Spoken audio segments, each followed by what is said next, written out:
One team will get a shot at Franklin County in a district title and a berth in a regional tournament. The other will see their season come to an end. It's Great Crossing and Frankfort High now on the Game of the Week.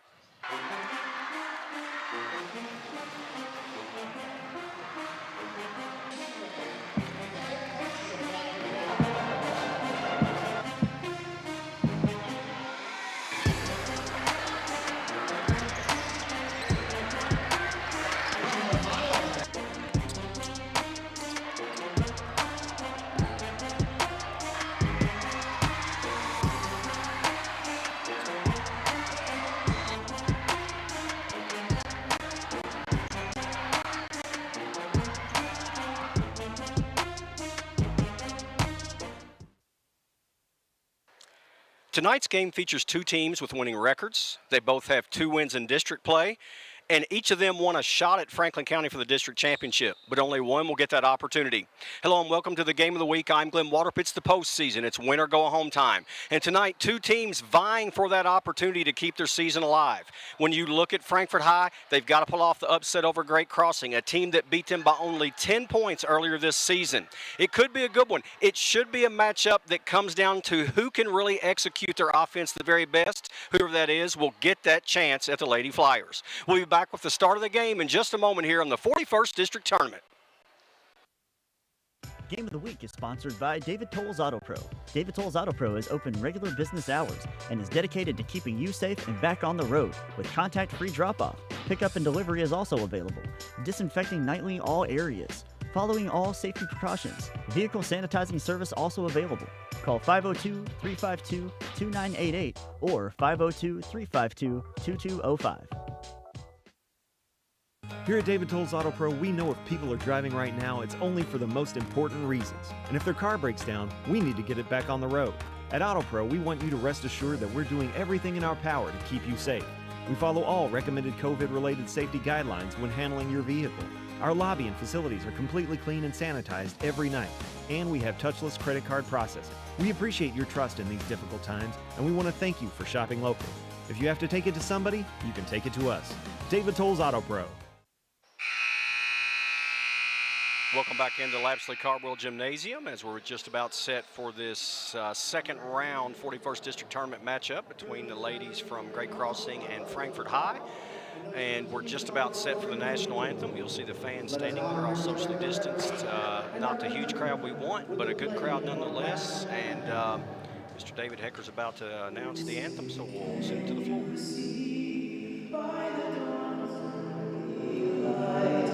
What's so proudly at the twilight's last gleaming, whose broad stripes and bright stars through the perilous fight, o'er the ramparts we watched were so gallantly streaming, and the rocket's red glare, the bombs bursting in.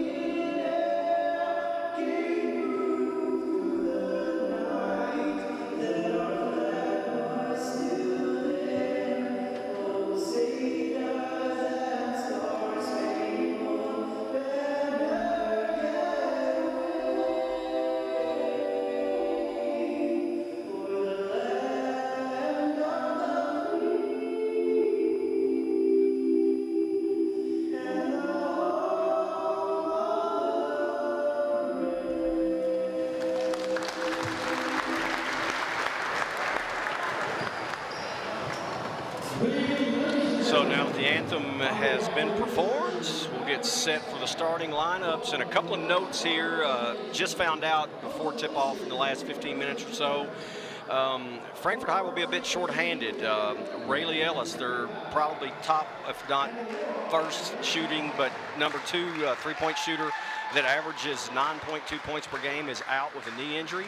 As is, and she's a sophomore, but had been starting for years. And then senior Haley Close is out with a knee injury as well. You can see them both there on crutches at the end of the bench. So they will be missed terribly by their teammates here at Frankfort High, but they're going to do their best. CeCe Barnett gets a start, 0-0 at the point guard.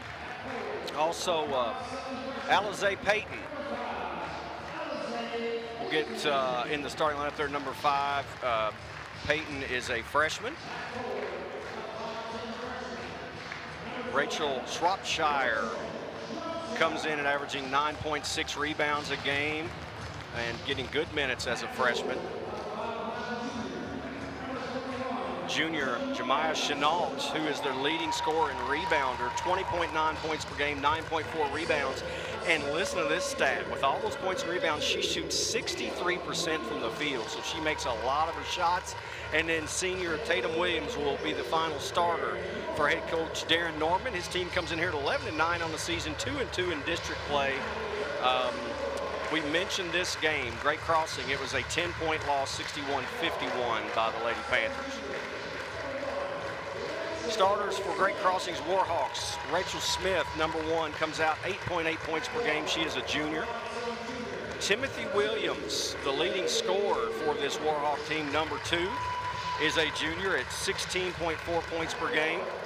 A senior in the backcourt there, number 3, Braylee McMath, 15.9 points per game. So a lot of scoring there at the top. And then freshman Ava Skierman gets the start, averaging 6 rebounds along with 6 points per game. And then the final starter is Reagan Barnett, number 32, a sophomore that also averages 8.4 points per game. So when you look at this team, they come in here, all 5 starters average over 6 points per game. So it's going to be really critical for Frankfort High to D-up, to do what they can to sort of shorten this game and ugly it up a bit to make it a low-scoring contest and give themselves a chance, especially with probably their 2 best shooters out of the lineup. Glenn Wilson Jr. is the head coach for Great Crossings, who's 10-6 on the season, 2-1 in district play. Their only loss to Franklin County, who they played very well. Corner, 3-ball, quickly up and hit, and there's Timothy Williams, the leading scorer, getting things started right off the bat. Turnover in the backcourt, up with it quickly is McMath. Nice pass, shot blocked. That'll be a foul on Peyton.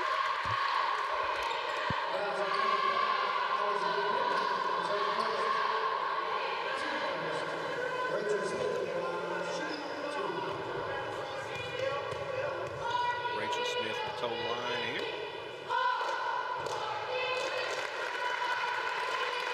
And if you don't follow high school basketball closely, and maybe you haven't seen some stuff in a while, obviously with the craziness of the pandemic, Great Crossing came in last year to the district, a new school that was opened in Scott County. They split Scott County High School, and Great Crossing, while is in Scott County, came into the 41st district, staying in the 11th region. Scott County stayed in their district in the 11th.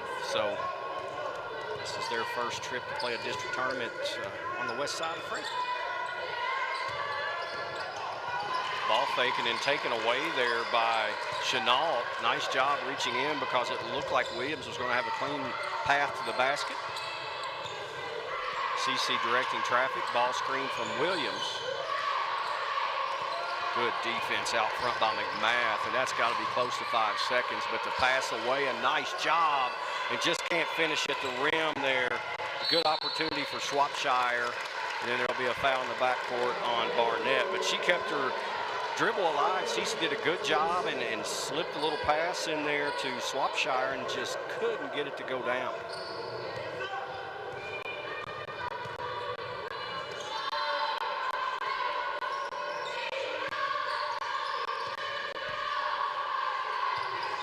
High post, back out top the key, McMath.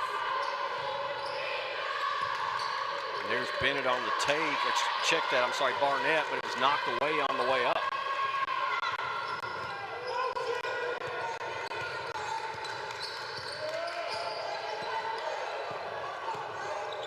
Knocked away by Barnett. Ball screen Williams. Tried to get it from the high post to the low post to Chenault. It was stolen away.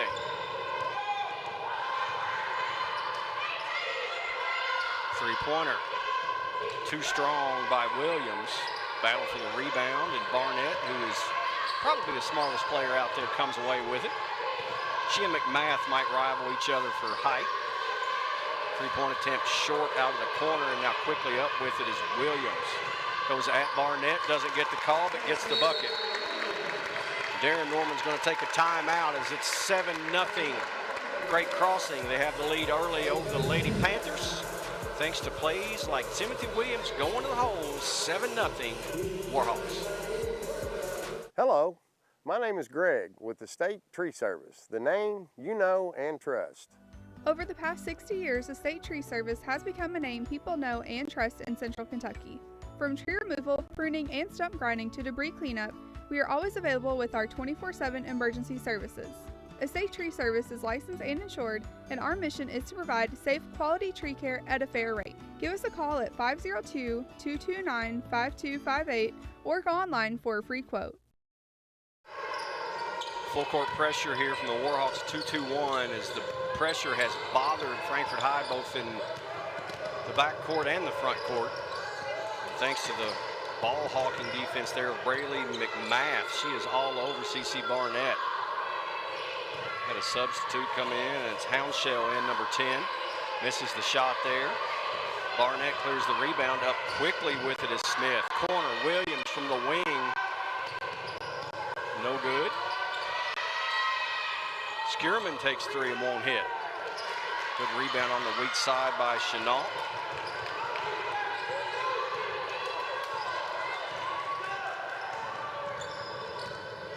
Barnett into a double team. Houndshell swings it back out, and they'll set it up. High post Williams.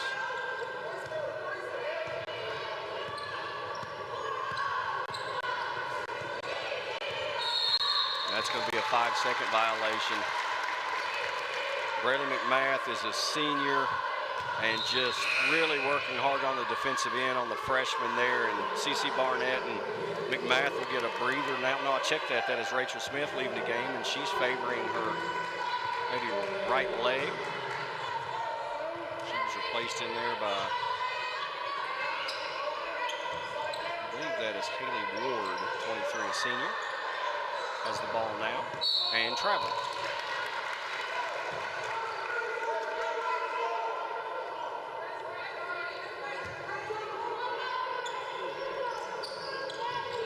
Looking for the trap right there. Shot up off glass, no good. The rebound attempt did not fall.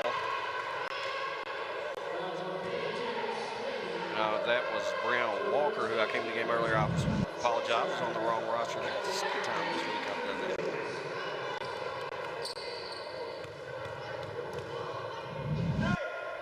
Shropshire will go to the line, missed the first. She averages 9.6 rebounds.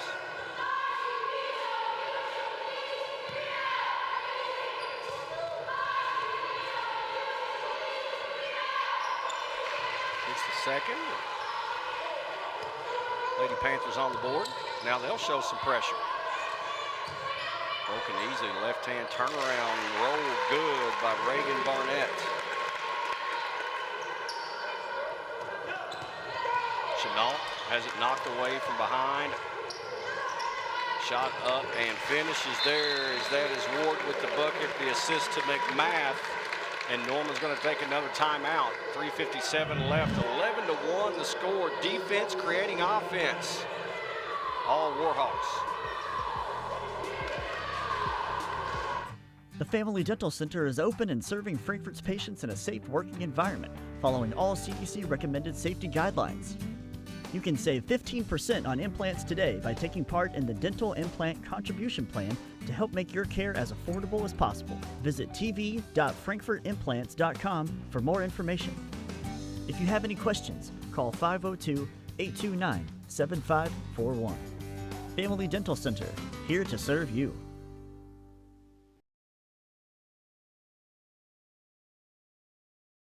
Pressure really starting to bother Frankfort High. And that's going to be a reach-in foul.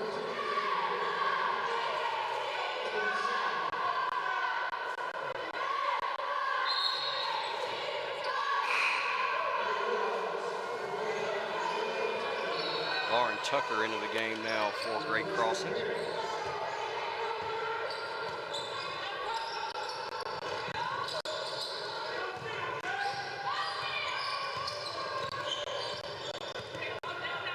striking after that break. Shropshire looking for help. Barnett with it down the lane, had it knocked away, went off of her foot, out of bounds to Great Crossing.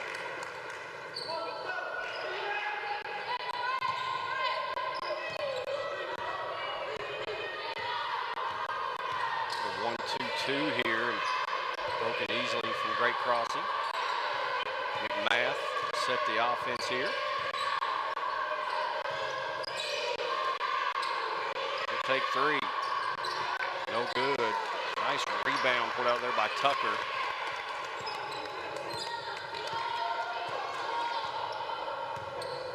Tucker slips to the basket. Tough catch in traffic. Can't finish.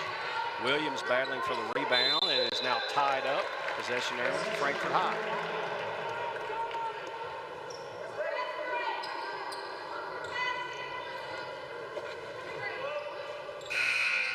Brianna Walker set to trigger the inbound.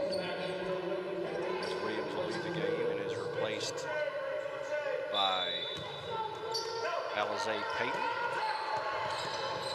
Chenal dribbling in traffic. Shropshire, no good. Chenal for the putback.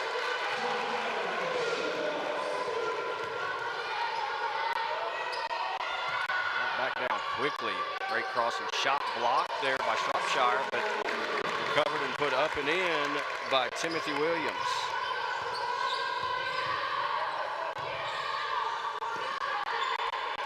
A lot of contact. That'll be a foul on Williams as the pass attempt was going in there to Payton, and Williams did not feed her to the spot. It will be triggered inbound underneath the Frankfort High basket.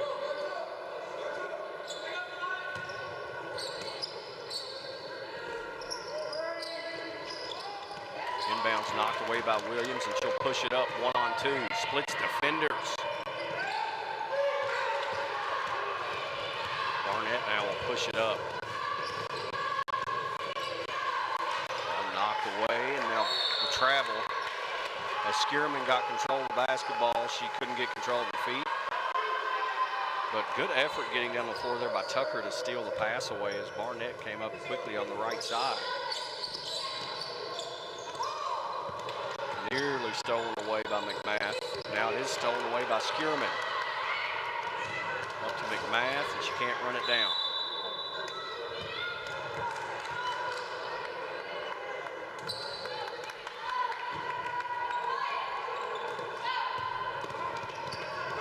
Chenal gonna get trapped right here, but gets away. Shropshire steps call.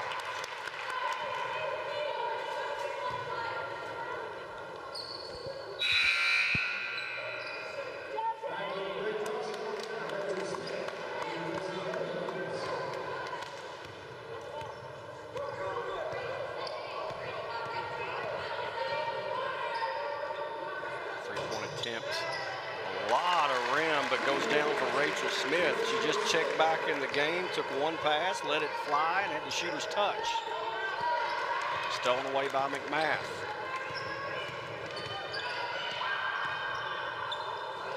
Same spot.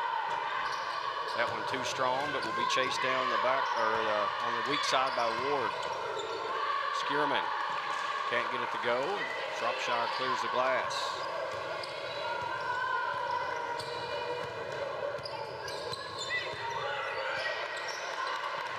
Nice play from McMath to get the steal and get it up ahead. Off the mark, rebound. In and out. Good rebound again. Skierman looks like she was fouled, no call. McMath, floater. Some good looks that time down by Great Crossings, but they could, Great Crossing I should say, but they couldn't get it to fall. It would have been fitting for McMath to make the three after getting the steal, being on the floor, getting it out, and then got the look, and it just rimmed out for her. 2-2-1 full court press.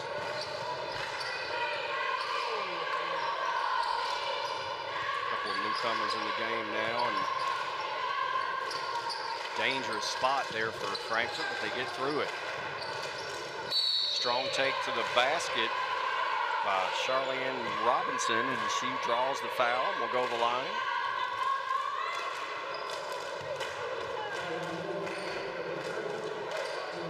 Eighth grader getting minutes here in this district tournament.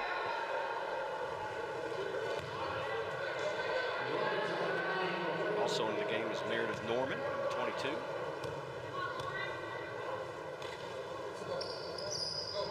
Frankfurt High without two of their top three ball handlers and probably their top two three-point shooters, with Ellis and Close being out of the lineup with injury. McMath, ball had no rotation at all, but finds the bottom of the net.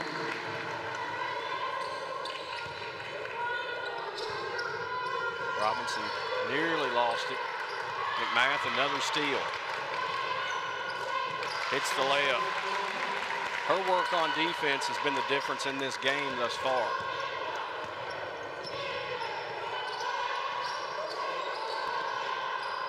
Shot blocked by the Warhawks. That was Emma Beam blocking the shot.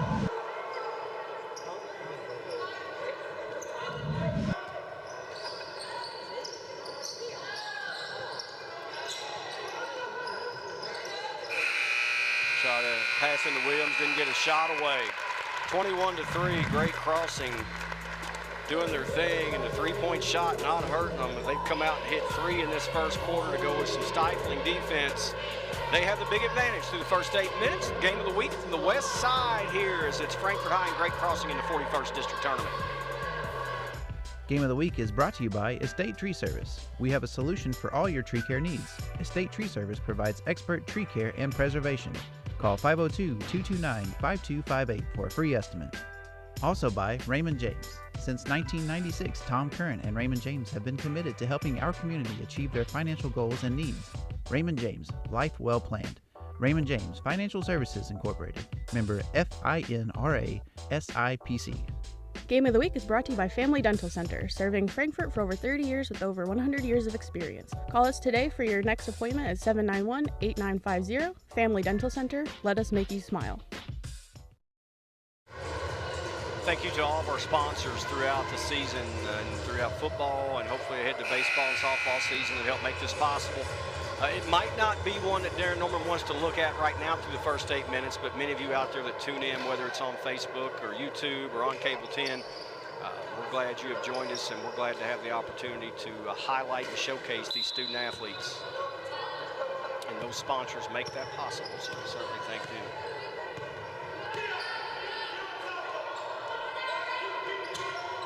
Beam there to the basket, gets the roll.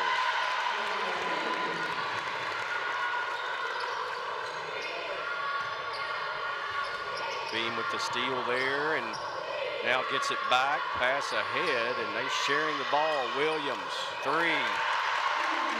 Woo.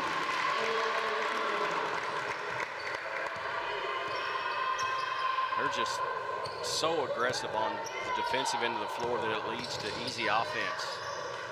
Good take right there from Shropshire, just couldn't get it to go down. Pass ahead, Beam. It's fouled.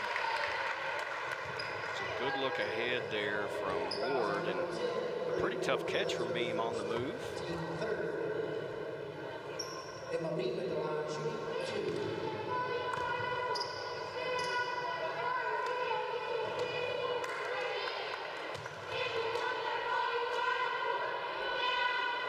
Beam is a sophomore.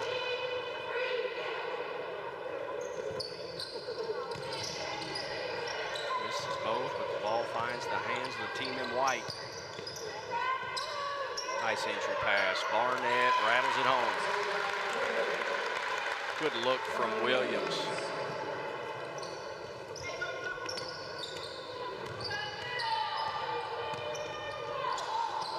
Stolen away by Williams again. Ward, off glass, no good. Battle down there. Probably going to get a jump ball. We are. Possession arrow will give it to the Lady Panthers. Chenault working as hard as she can, but the Lady Panthers having such difficulty getting into their offense that Chenault just can't get enough touches in scoring position. Being used a lot to help break the press. Williams tried to get it to Shropshire, was knocked away. I think it'll stay on this end.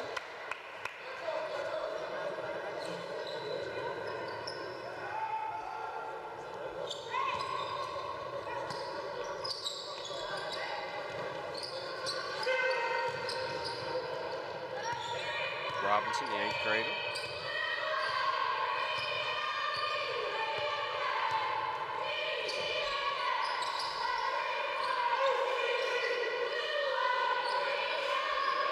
Pass to try to get down low. It went off the hands of Skierman.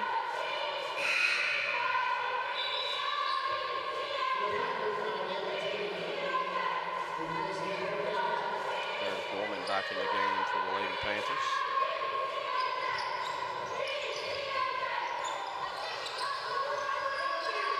Shropshire. Chenault trying to make the catch in traffic tough. Nice pass ahead. That's from Smith to McMath, and that was pretty.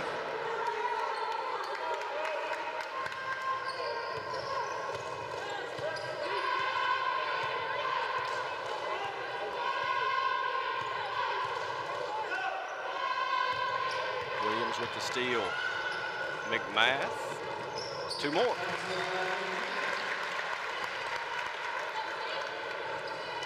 Nine points for Braley McMath. Williams has 10, Smith 4, Barnett 4. That's an unforced error, just threw it over the head of Norman.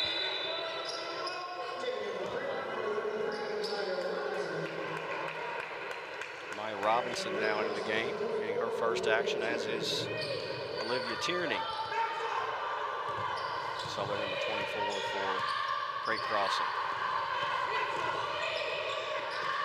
Runner no good. Barnett rebound.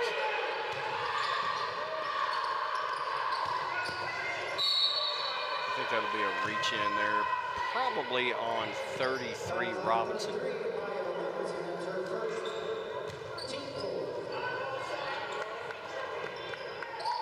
Williams.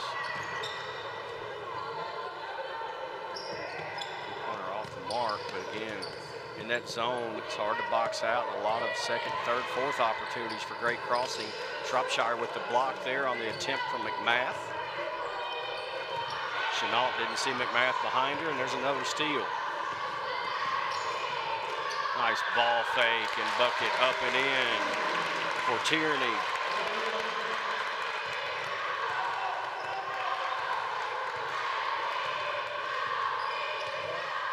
Now 1-3-1 look here from Great Crossing in the half court. They backed off the press, and Williams gets a steal.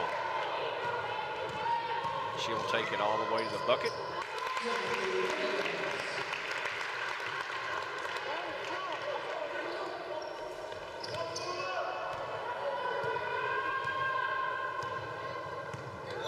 Lady Panthers were going to have a tough matchup anyway, but when you're missing 2 of your ball handlers and top shooters, it is a big hill to climb. Shot blocked by Barnett. Robinson will take 3. Barnett went to the floor. That'll be a travel.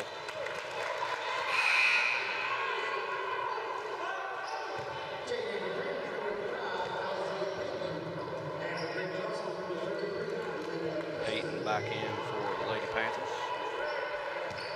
This is the first of 2 games tonight, and this next one should be a dandy. I told you last night we were going to have a good one. I expect this one to be the same. It'll be Frankfort High and Western Hills for a chance to take on the Flyers in the championship game.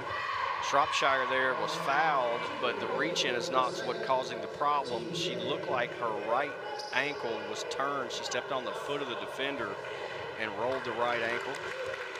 And it's going to try to get up and walk it off.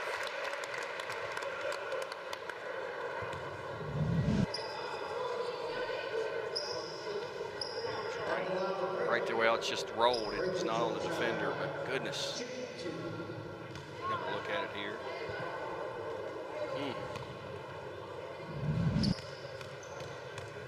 everyone that's played hoops has done that at least once, and it's sort of like stubbing your toe. Everybody's done it, and man, does it hurt when you do it. Thankfully, it looks like there may be no injury there. Shropshire hits both free throws. She's got a bright future. Tall young lady, only a freshman. Shot up and in on the baseline, and that was made by Layla Custer, who checked into the contest a few moments ago.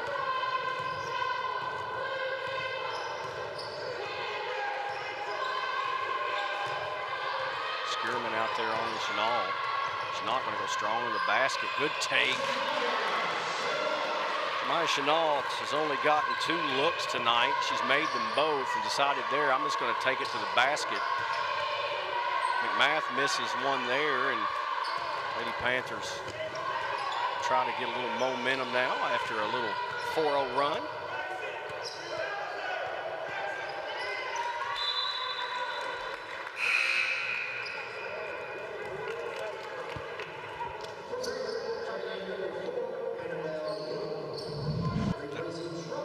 Here's a look. It's just a strong take, straight line drive, and what Frankfort needs more of, that's going to be a travel. Annabelle Young came into the game and got the ball, and before she could make a pivot, she moved both feet.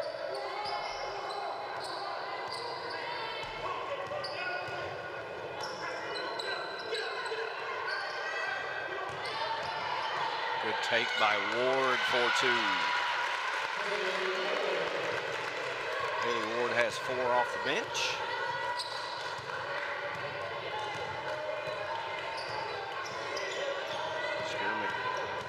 She's not going to take right-hand dribble again. This time kicks it out. Peyton has it poked away by Skierman.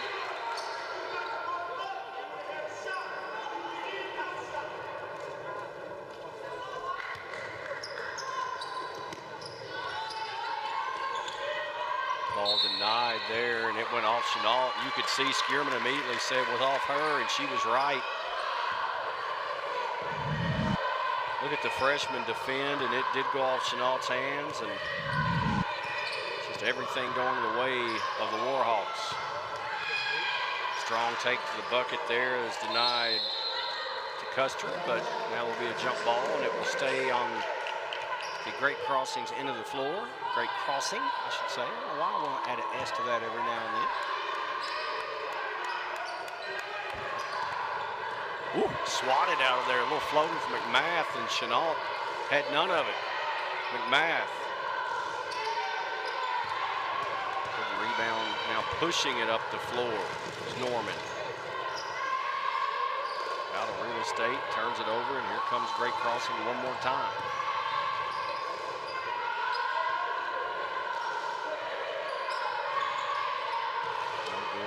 Out of bounds to the Lady Panthers with 91 seconds left in the first half. And I'm looking to see here in the arena if we're going to have a dance team from one of the schools. I do not see anything, but nevertheless, we'll have the halftime show for you. Highlights. And of course, again, don't forget this is just the first of 2 games. Chenal, strong take, no call. Got it back, put it up and in. Chenal has 6 points.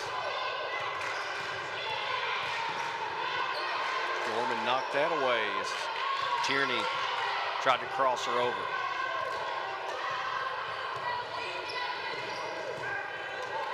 Now on this end, there's a tie-up. It'll stay with the Panthers. That was Ward and Young on the floor.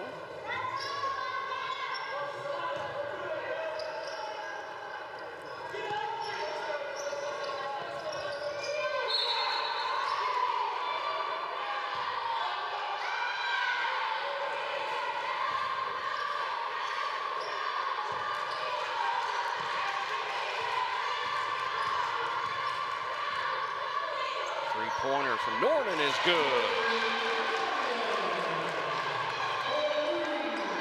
Big shot there for the Panthers.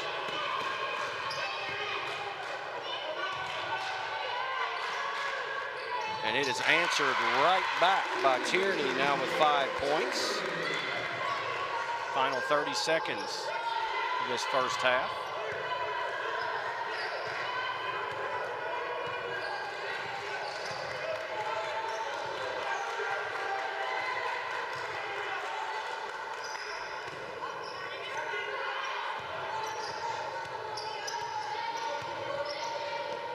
Pass they tried to force from high post to low, and it was just too high for Robinson to handle.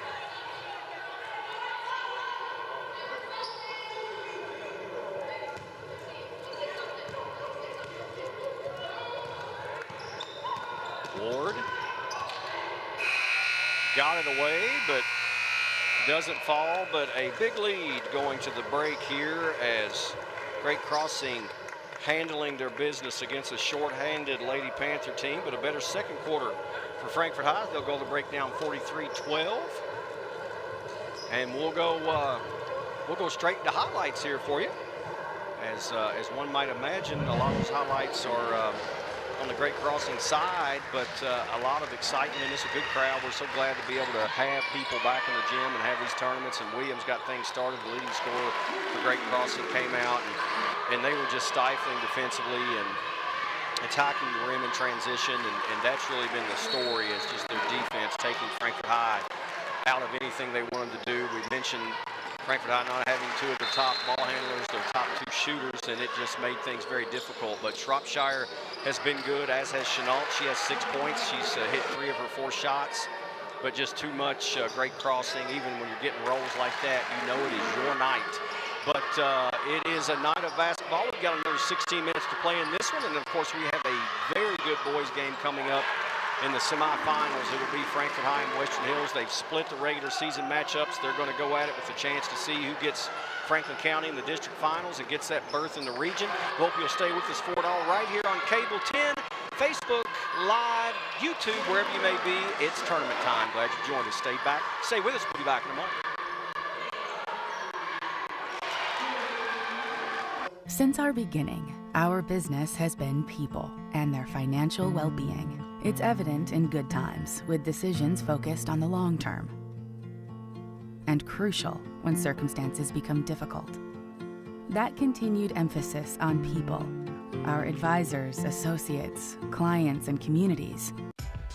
Game of the Week is brought to you by Whitehead Hancock. Whitehead Hancock Plumbing has been serving Frankfort families for more than 100 years. You can trust Whitehead Hancock for all of your plumbing, heating, cooling, and septic needs. Call them today at 502-227-2213 for 24-hour emergency service, or visit their website at whiteheadhancock.com.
43-13 the score at the break as we are just about ready for the second half of this semifinal game. The winner will move on to take on the Lady Flyers of Franklin County, and they have not lost a district game in 7 years. So whoever gets this opportunity, and right now it looks like Great Crossing has a great opportunity to do that, but who gets the chance has got to play their best.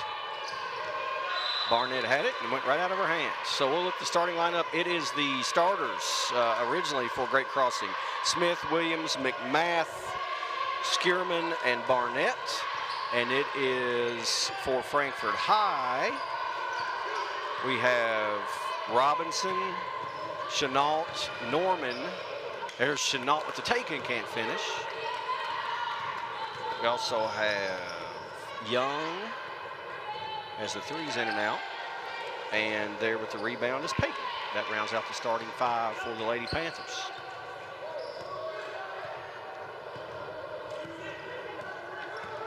Coach Norman has gone with Chenault to handle the pressure as she was able at least to get to the rim a few times against the defense of Great Crossing. There's Robinson on the take, had it blocked. Payton is fouled. That's going to go against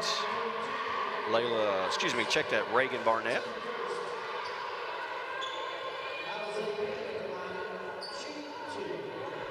Alize Payton goes to the line for 2 free throws.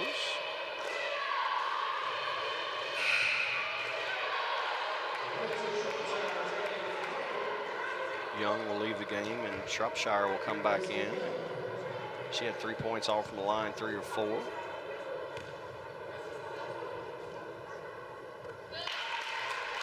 Nice form on that free throw for Payton.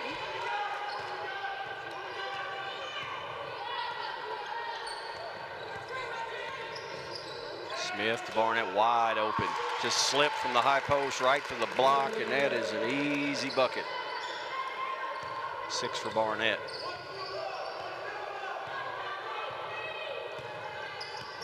Skierman now guarding Chenault, trying to make her go left, knocked it away. It went right to Shropshire, but then off the foot to Norman.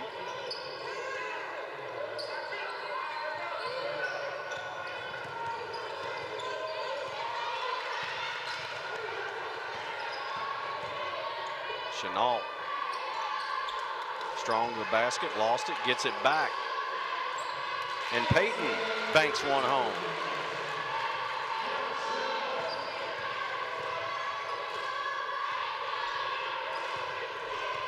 McMath will back it out. That's a pretty looking rotation on the shot by Smith, but it doesn't go down. It will stay on this end with Great Crossing.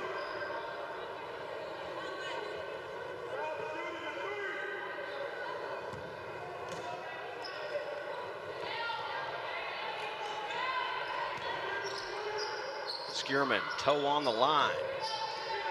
No good. That's knocked out of bounds by Barnett of Great Crossing, and will be Frankfort High ball.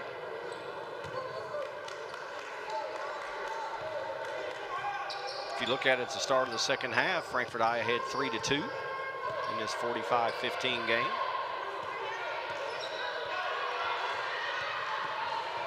Good crossover there by Chenault. And I like what Coach Norman did there. They were having so much trouble getting Jemiah the ball that he said, let's just go have you run the point. And while she plays in the low post, you can tell she has some handling ability, and they're strong on the take, drawing the foul before the shot. Inbound was attempted to get to Robinson, tipped away, Skierman away with it, and will take it to the basket and draw the foul.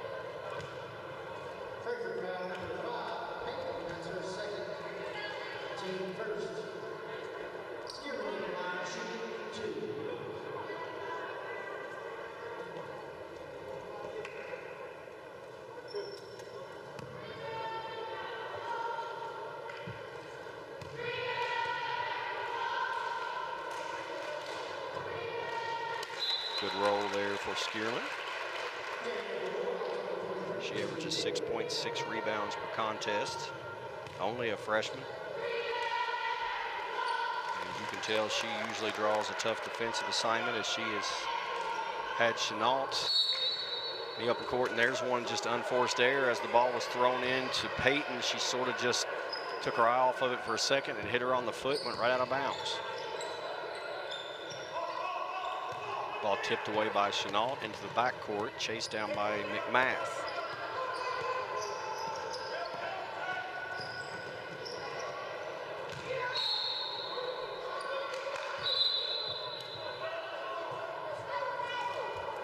Turnover there as Barnett will now come back into the game.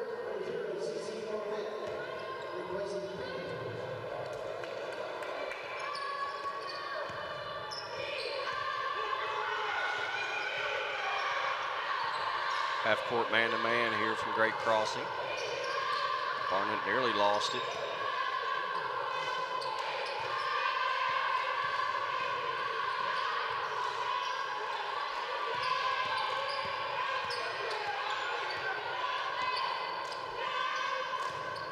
Norman had it knocked away by Ward, who's into the game for Great Crossing, and it will be out of bounds underneath the Frankfort basket.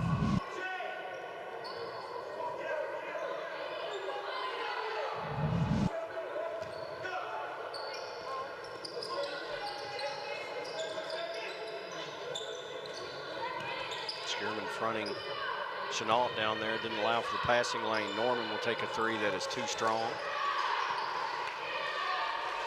Rebound out now, an easy one for McMath to finish.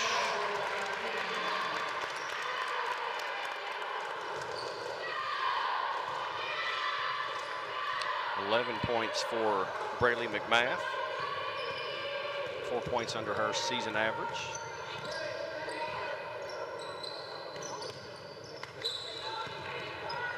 McMath just hounding Barnett.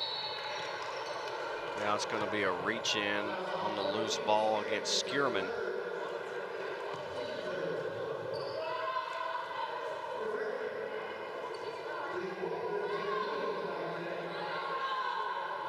Tatum Williams back in the lineup.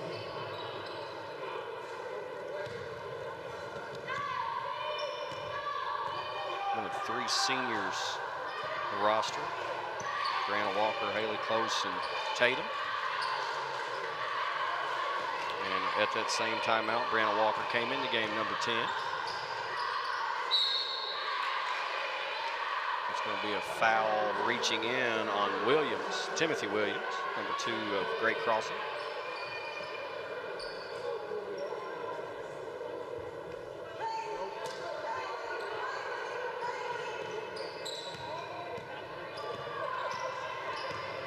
Walker, shot blocked.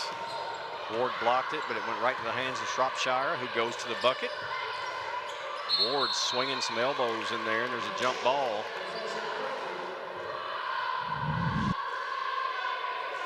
So there was the block.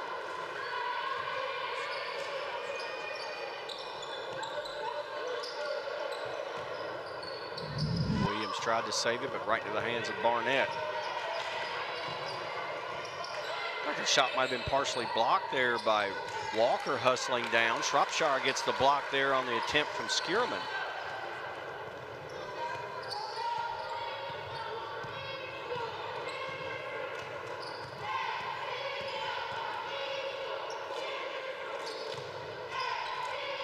Nice catch in traffic on the pass from Williams by Shropshire, but she couldn't finish.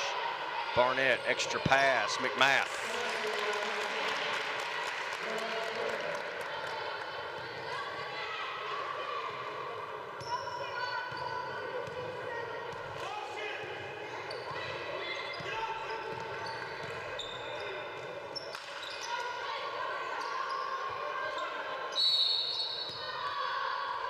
We'll get a timeout. Darren Norman wanted to talk about it a little bit.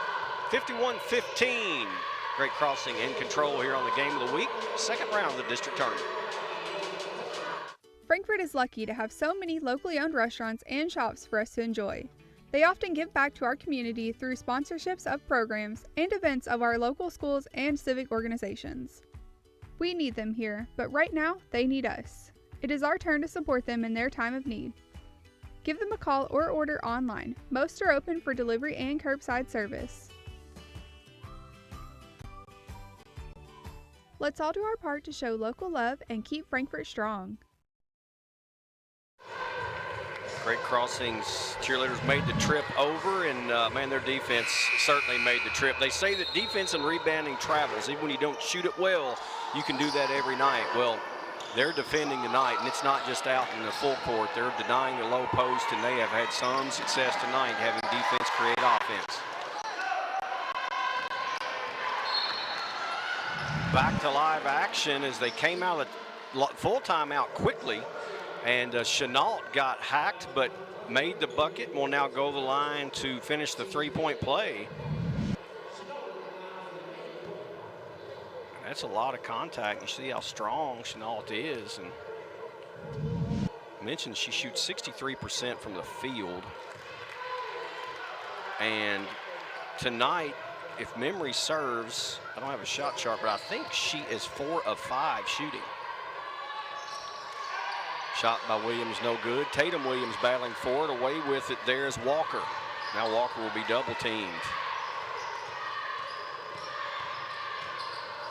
Barnett just had it taken away by Lauren Tucker. Bean tried to make the bounce pass, and Walker in the way kicked it out of bounds.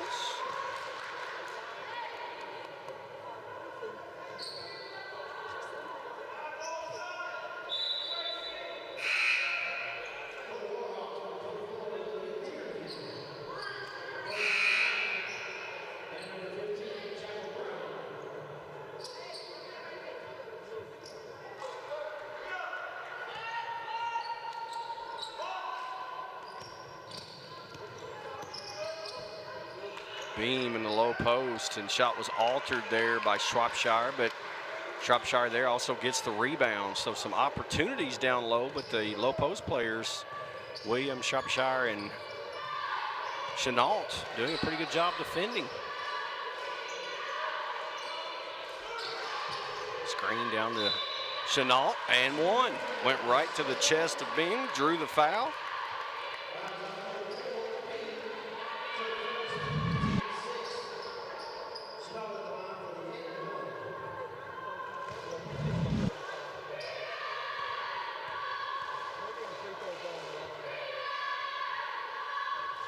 Doesn't get the free throw to fall to complete the three-point play.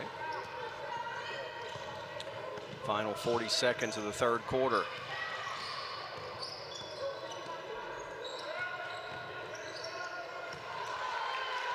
Going to the basket there was Tierney and tried to make a pass and was knocked away. Active hands by Brianna Walker.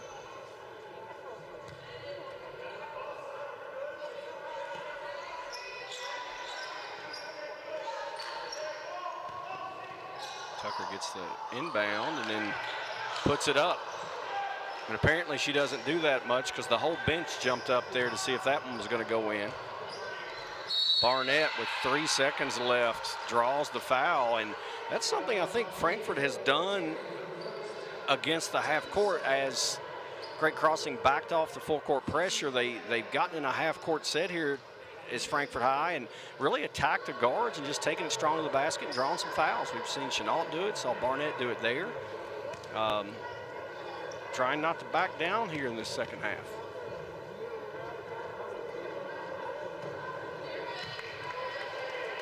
CC misses the first.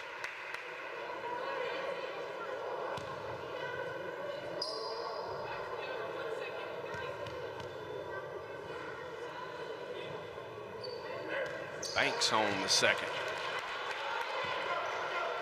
You only have to call it if it's horse. So a 30-point deficit for the Lady Panthers, but not from the lack of effort and activity from Jemiah Chenault. She has really played well, has 11 points, has only missed 1 shot, strong to the basket, and she's doing everything she can to extend the Lady Panthers season.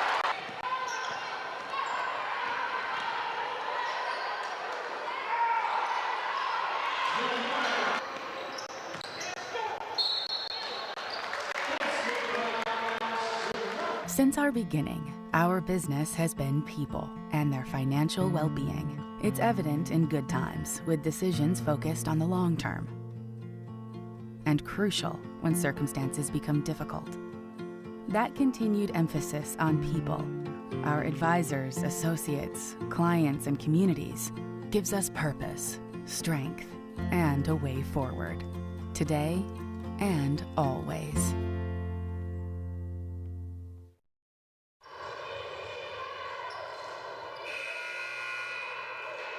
Got a lot of reserves coming off the Great Crossing bench here as we're in the fourth quarter of a 30-point game. So we'll set that for you. I see 33 Custard. There is a quick three up and in, and that is Sheppel Brown with the three, an 8th grader, knocking it down. Also in there's Kaylee Ray, number 11. Still in the game is Lauren Tucker, number 45. And also in there is Custer and Tierney. Chenault will take a three. No good. Barnett chases it down. She's joined by Williams, Shropshire, and Walker. Shropshire with the shot, no good. There's Chenault with the rebound. And another putback.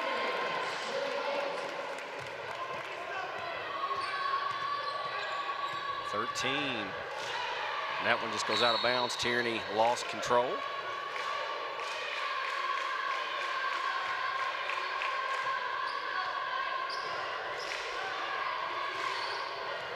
And remember, this is the first of 2 here on Cable 10. Facebook Live, YouTube, wherever you may be. Shropshire there misses. Has got the boys. The boys game coming up next will be Franklin County and Frankfort High. They split the regular season matchups, 2 close games. We think it'll be a good one.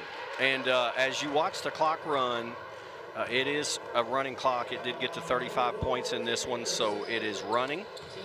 So don't think as you see a dead ball, or, well, none of our crew would make a mistake, but we want to let everybody know out there that is watching that the clock will start typically when the free throw is in it. It did right there as Barnett got the ball. It stopped the clock. It was a 1-and-1. So the clock only stops when the shooter gets to the line, and if you call a timeout, that is pretty much it, or an official timeout. But other than that, it is a running clock even if it goes out of bounds.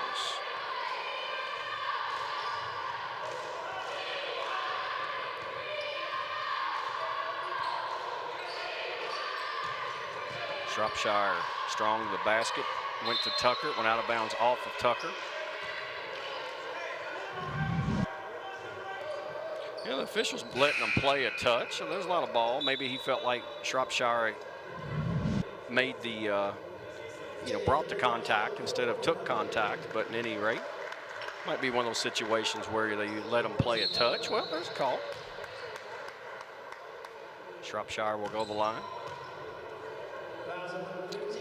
Boys game, as I said, should be a really good one. We had the game here, I recall, that Western Hills got the victory.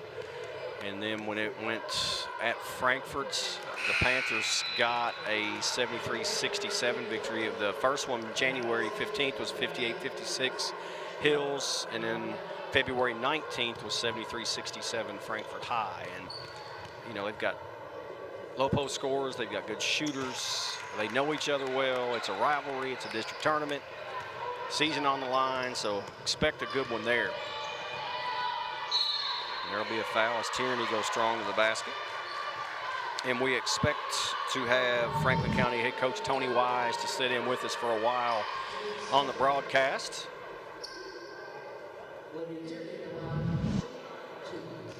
They had a huge win last night over Great Crossing. And if they were to get the district championship, they would do it coming out of that first round game. They had to play FCA to get the opportunity to take on Great Crossing and then get that win and move on to the championship. But as Tony will probably talk about if we get the chance, he hasn't had a full team of guys really all year until now. They've got everybody healthy at the right time, and a lot of the football players took a while to get healthy and get their basketball legs under them anyway. And that's what it's all about this time of year, peak at the right time. Shot no good. Beam with the rebound. I talked to Joey Thacker at halftime of this one. And that's shot up and in by Kaylee Ray. And he said, you know, everyone knows that Franklin County is one of the top teams in the 11th region going into the district tournament. He said this Great Crossing team he felt like was one of the top 3. He feels like they're very good. Dunbar team's good. He's talking about Lafayette and Madison Central both playing well at the right time. So a lot going on getting into this district championship and on into the region. Tatum Williams with the bucket. Senior scoring here in what looks to be her last game. There's Beam with the finger roll that doesn't fall.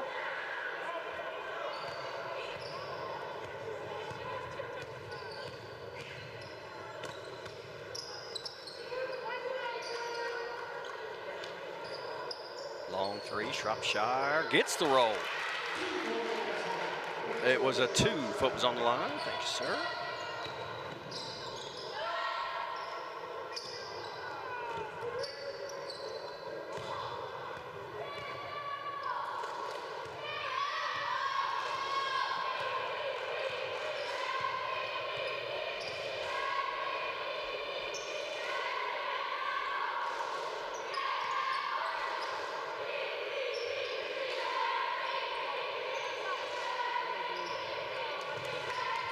Ball on the baseline, kicked around, and final 2:35, pass ahead. Out of bounds off of Frankfort High's Peyton.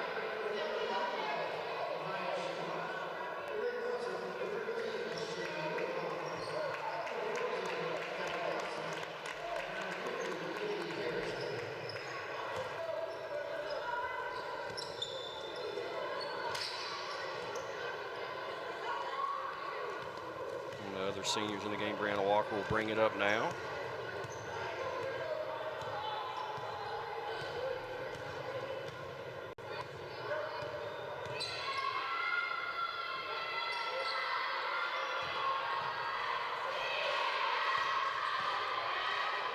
Norman's working around Robinson.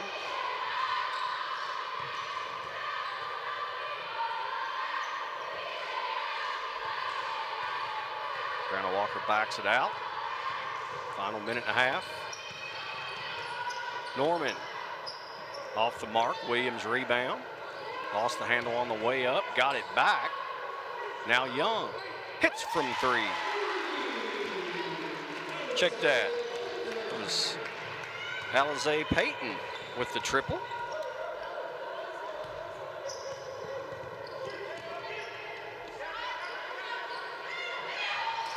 Off the mark for Callie Thompson.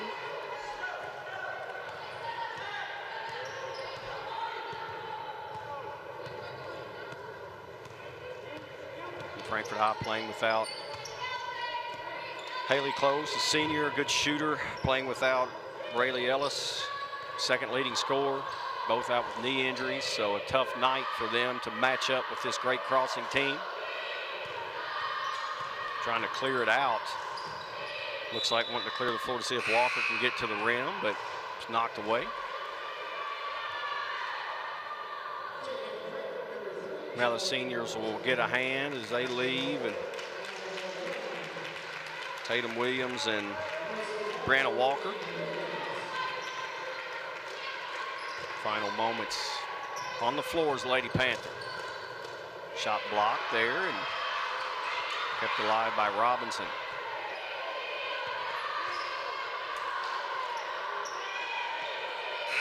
And that will do it. 60-32.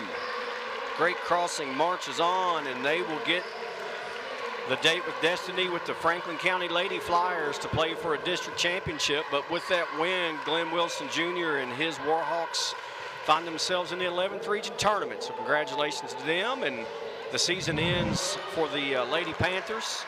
But they'll finish the year at 11-10, a winning record, so congratulations to them. A lot of talent coming back And that's going to do it for this game as we roll the highlights. But do not forget, we have a big game coming up. Frankfort High's boys will take on Western Hills in a big one. We'll hope you'll join us for it in just a little bit. Tip-off should happen in about 1 hour. Please join us. Until then, see you later, everybody.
Call David Tolles Auto Pro for all your automotive needs. Don't let your car keep you from making important plans. Take it to David Tolles Auto Pro, 515 Duncan Road and 1348 Versailles Road. Game of the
A huge rivalry has even more than bragging rights on the line tonight. It's a chance to extend the season, play for a district championship, and go to the regional tournament. It's Western Hills and Frankfort High, now on the Game of the Week.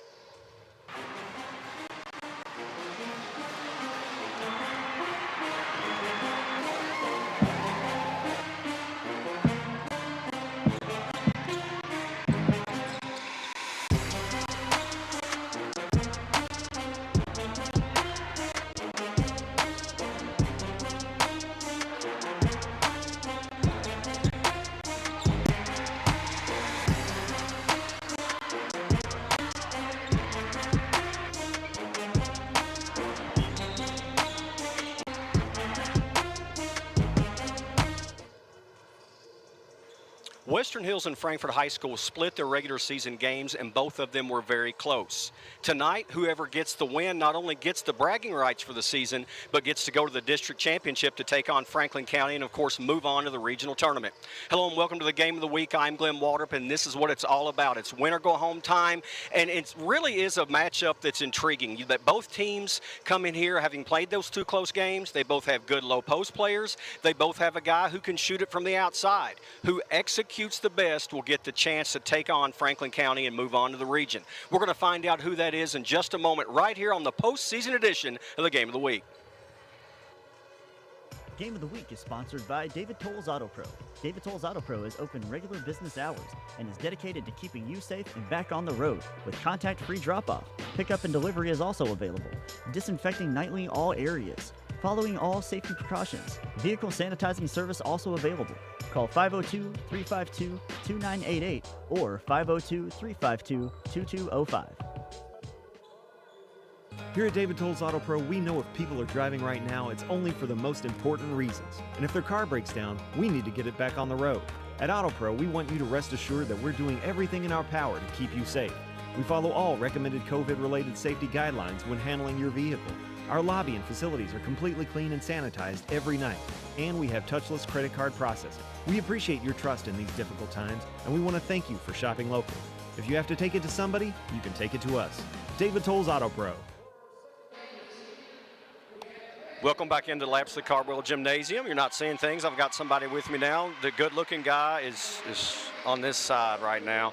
And the reason he's looking good is not his looks. He's feeling good because he got a big win last night for Great Crossing. If you didn't know this, Tony Wise, head coach from Franklin County High School, and interested to watch this one tonight because you're going to get the winner. Congratulations, first of all, and now what do you expect tonight? Well, first of all, Glenn, we appreciate the compliment, but last night, anybody that watched the game, I watched it today kind of as a fan, and it was just an unbelievable basketball game. I don't think our district gets enough credit.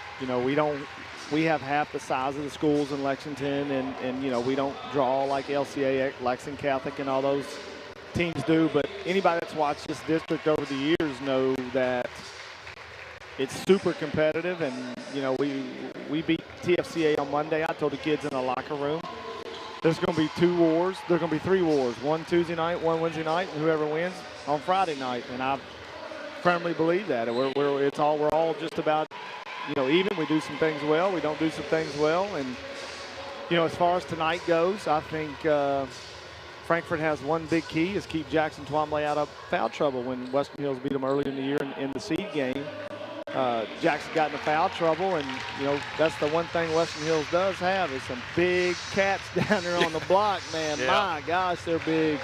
And for Western Hills, it's like you and I've talked about before, and their guard play has to be solid. The 2 seniors have had some ups and downs, and he's got Jeff's got 2 pretty good little freshmen down there, but they're freshmen, right? And so you got to figure out a happy medium, and here at the end of the regular season, I hadn't seen them play in a while, so I'm looking forward to tonight. Should be fun. Well, we're looking at the starting lineups. You're looking at Western Hills right now, 9-12 for Jeff Cody. You saw Colton Perkins, number 1, also getting to start. Walter Campbell, one of the big guys down low. You saw number 13, Zach Simonis, leading scorer, 20 points per game. He has the honor of being a 1,000-point scorer at 2 schools, which is pretty impressive at FCA. And here, I'm not sure. I don't know if anybody's ever done that before. It's pretty incredible. Mason Satterley, the starter there, point guard number 22, and the big fella down low, Eric Gabbard. Looking at Frankfort High, you saw their lineup. Jordan Blythe can score it. Caleb Hack can get hot, number 13. Charlie Ellis likes to facilitate. You mentioned Jackson Twombly, 24, can really, he's a load down low. A young man, 26 and 9 is his offering, and then Nathaniel O'Brien. So we're going to get it started here at Frankfort High with the basketball. The 41st District Tournament second round underway. The winner gets Franklin County. And just a quick take. The lay-in won't fall there from Blythe. But a good straight line drive, and Tony, that's not a good sign early on when you see a team get an open look just like that. Well, Frankfort, you know, they're arguably one of the best offensive teams going here as Gabbard knocks down a 16-foot jumper. But the development of Jordan Blythe when he came back from that injury late in his freshman year, he's been nothing short of spectacular so far. Man-to-man here as Perkins is guarding Ellis down low. Twombly and Gabbard. Great matchup. Gabbard gets the block. That's textbook post defense, just walled up, and Twombly spun into the defense. Zach Simonis out front now to Satterley. Gabbard and Twombly. He's going to take another. That one's off. Ellis with an easy rebound, and he'll push it up. Well, it's obvious the adjustment from the first game they played is they're letting Gabbard get out there, Eric Gabbard get out there and square up and see what he can do against Twombly, get him away from the basket. Ellis, ball fake now, entry pass in, Twombly back out. Good defense here from Western Hills early on. Yeah, you better find Caleb Hack. He doesn't take long to fire now. Well, in the game that Frankfort High beat Western Hills, he in for 28, and they realized that. Low post entry, a lot of contact, no call. Twombly, usually when he catches it that late, will finish. Good defense from Gabbard. You know, we're one of the few districts that have big men everywhere. We all have one or, in some instances, two. Perkins, good ball fake, step in, too strong with the jumper. Simonis tried to rebound it, knocked it out of bounds. Will be Frankfort High ball. And to your point, when you look at Gabbard and Walter Campbell, when you look at Twombly, when you look at what you have with Philip Pfeiffer, I mean, my goodness, and then great crossing with the 8th grader Marino. There's a lot of low post players in this 41st district. Yeah, there is, and some old school guys. Just working around Jordan Blythe off the bounce. Guarded by Satterley, gets a ball screen from O'Brien. It's pretty good defense. He's hard to keep in front of you. Ellis is going to reset it. There's Blythe. Swatted away by Campbell, and he gets the rebound. Up ahead to Simonis for the bucket. This is about as active as I've seen Western Hills all year. And I haven't seen them in a while, but I know they finished the year strong with a couple big wins, but they are active on defense. Playing a good stout man-to-man. Ellis into the paint, ran into the big fella down there, and it looks like Gabbard just caused a travel because he stood his ground. Yeah, you know, Gabbard, he's such a great kid, and he seems like he's been here for about 8 or 9 years. And I'm glad you say that because he plays against you. Gracious, glad he's leaving, but he seems like he's come ready to play tonight. He's a big boy down there, and when you have Campbell on the other side, you can afford to stand there and be straight up and really make it difficult for the Panthers to get good shots. Unforced error on the pass out of bounds by Simonis. Western Hills still in the man-to-man.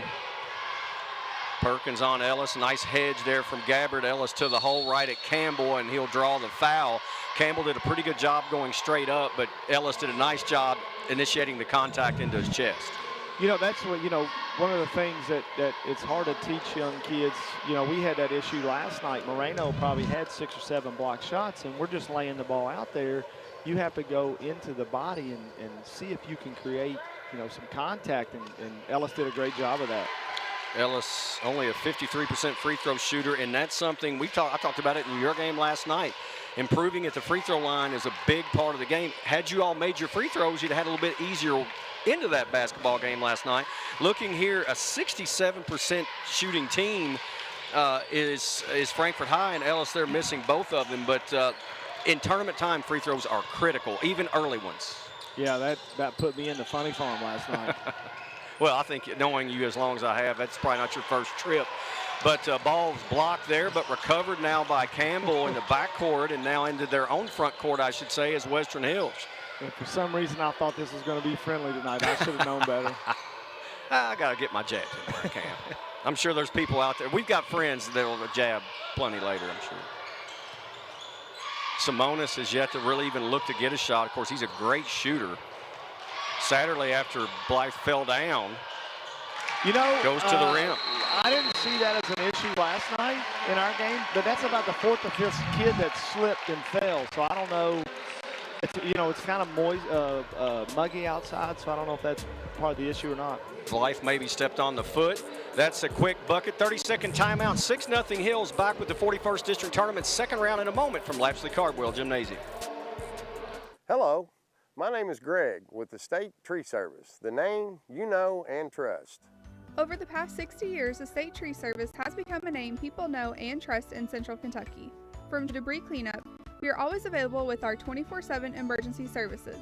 A State Tree Service is licensed and insured, and our mission is to provide safe, quality tree care at a fair rate. Give us a call at 502-229-5258 or go online for a free quote. Ellis will bring it into the front court facing Perkins, as is a 6-0 lead here for Western Hills early on. Blythe off the ball screen up top, and he just can't get a look. Nice job from Satterley keeping his feet there, not falling for the ball fake. Yeah, Blythe is really good real shifty about creating space and creating shot opportunities for himself by those ball fakes. O'Brien directing traffic, gives it to Blythe. Blythe's going to reset. They're going to try to get a ball, maybe a pick and pop with Twombly. Instead, Blythe goes baseline, dribbles it off his foot out of bounds. Can't get enough credit to Mason Satterley. He's doing a wonderful job on Blythe so far. 6-0 game here. We're about 3.5 to play in this first quarter. We expect this one to be a good one. It has been thus far. Yeah, if you're a Western Hills fan, you're off to a perfect start. Frankfurt hadn't scored in almost 5 minutes. They're getting, 70, 72 points a game. Yeah, they're averaging, I've got it down here on my notes somewhere, 73.8 per game. Make me go to my notes and I don't have my glasses on, Wise. We've got to be careful now. Don't make me.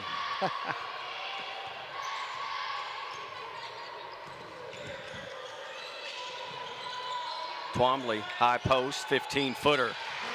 That is a lost art that you talked about earlier, old school guys. Twombly can step it out, but that is going from back to the basket facing and knocking it down is a lost art. Yeah, you've got two guys, big guys, Gabbard and Twombly, who both can square up and hit that open jumper. Simonis had it knocked away by Blythe, then it's stolen right back by Satterley for the lay-in.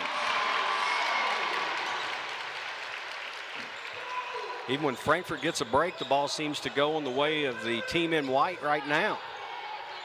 Well, one thing about these Frankfurt kids, they've done a lot of winning. They're all-A runner-up. They won 2 district championships in a row, so they know there's lots of basketball to be played. Twombly tried to tap it in from a tough position there. Wouldn't fall. Now Satterley will push it up.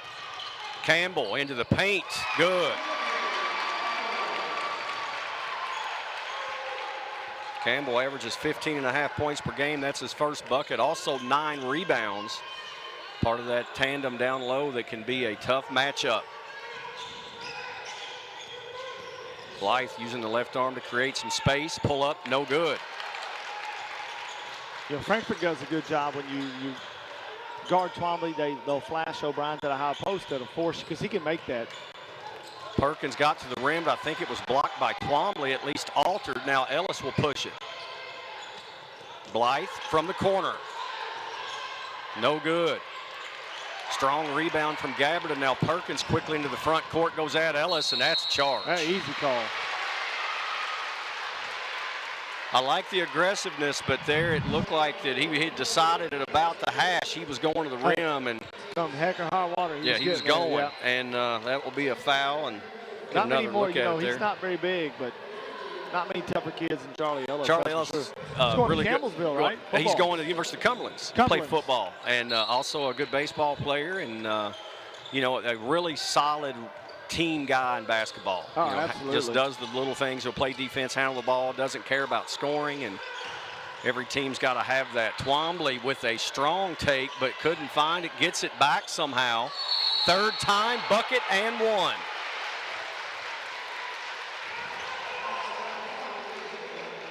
That battle underneath, fun to watch. They're getting after pretty good. We talked earlier about the guards. Okay, you got Stones in for Western Hills, so let's see how he handles his first district tournament. And they love this kid on the coaching staff. They said he is as quick as about any kid they've had in a long time with the basketball. He's got a bright future. 10-5. Stone number 2 in there right now. Also into the game is Tyler Hammond, number 4 for Frankfort High. They're guarding each other. Ellis with the steal against Satterley. Uses the rim on the reverse but can't get it to fall. But gets it back to Hammond for the bucket. So a nice little run late in the quarter here from the Panthers. Stone got his first touch and had a turnover and didn't really need to throw it down there. Under 30 to play. Gabbard from the elbow. Wasn't squared up. No good. There's a rebound. Stone give to Campbell. No good, and they're going to get a late call there on Twombly. The official on the floor made the call instead of the official under the basket. Probably the right call, but a little tardy, I think, for some folks. Well, we're kind of on this angle here, Glenn, and, when officials right there, it's really kind of hard to see, where the guy out in the middle of the floor can see the whole thing. This is probably Campbell's one weak spot of his game. He struggles to make free throws, and he gets there a lot because of his activity. I noticed in his stats, his field goal percentage is maybe a touch better than his free throw percentage. Right. And he shoots 59% from the field, which is impressive. But the free throw line, he gets 50% there. There's your 50%. Into the game, Elijah Walker there with the basketball. Hammond down low, Twombly guarded by Campbell, dribbling it off his own foot. Simonis couldn't beat the buzzer. Campbell had it blocked and another whistle, and Coach Chris O'Brien for Frankfort High didn't like it. The whistle was blown right in front of him as Simonis maybe, I think, rushed it a touch trying to get up, went a little too far under the basket. Well, Hack did a good job of challenging the shot, but, what's to be commended is the hustle by Campbell for a big guy. Fouls on Hammond. That's his first. Campbell misses the free throw.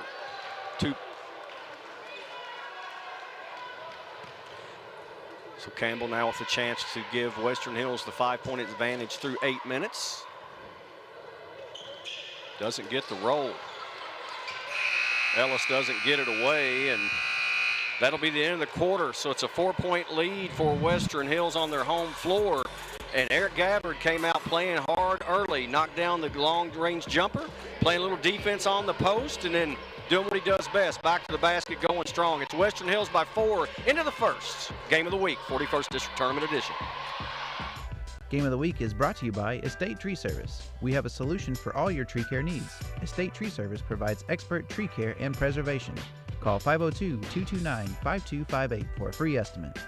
Also by Raymond James. Since 1996, Tom Curran and Raymond James have been committed to helping our community achieve their financial goals and needs. Raymond James, life well planned. Raymond James Financial Services Incorporated, member FINRA SIPC. Game of the Week is brought to you by Family Dental Center, serving Frankfort for over 30 years with over 100 years of experience. Call us today for your next appointment at 791-8950. Family Dental Center, let us make you smile. All right, so Glenn Water, Tony Wise with you. Tony, the head coach at Franklin County High School, will be taking on the winner of this game. And Tony, we're looking in the huddle with Jeff Cody right now. These two teams split. Game plan-wise, after seeing the first quarter, which coach, I know Frankfort High is trailing, but which coach feels like this is the style of game they want? Oh, Western Hills, no question. We just mentioned Frankfort's getting almost 74 points a game, and they're a lot like Great Crossing, is they score so well in transition. If you take that away, because possessions are longer, possessions are fewer in the postseason. So you've got to capitalize. You don't have that many chances. Oh, that was an unbelievable pass. That was a great pass from Satterley to Campbell, as Campbell now has 5, but that was a great look from the senior. He's playing like you'd expect a senior. He's playing really, really well. Great position on the block for Twombly. Nearly had it stolen away. Stone battling with Ellis. Hammond doesn't get the roll. And are you a little time. surprised that Twombly didn't try to score there when he caught it that deep? Well, he kind of got himself wrong-footed and ended up with his back to the basket with no dribble, so it really wasn't. That's probably the smart thing to do. Twombly on defense with the steal and the jam. You know, sometimes it's a play like that that'll get you going. He's an emotional kid and really gets going when he gets up emotionally, and that's. And there's another steal. Hammond knocked away by Stone. And then Frankfort High throws it away. So we're going to get Blythe back in the game, as well as you'll get the other starter back in the game, O'Brien.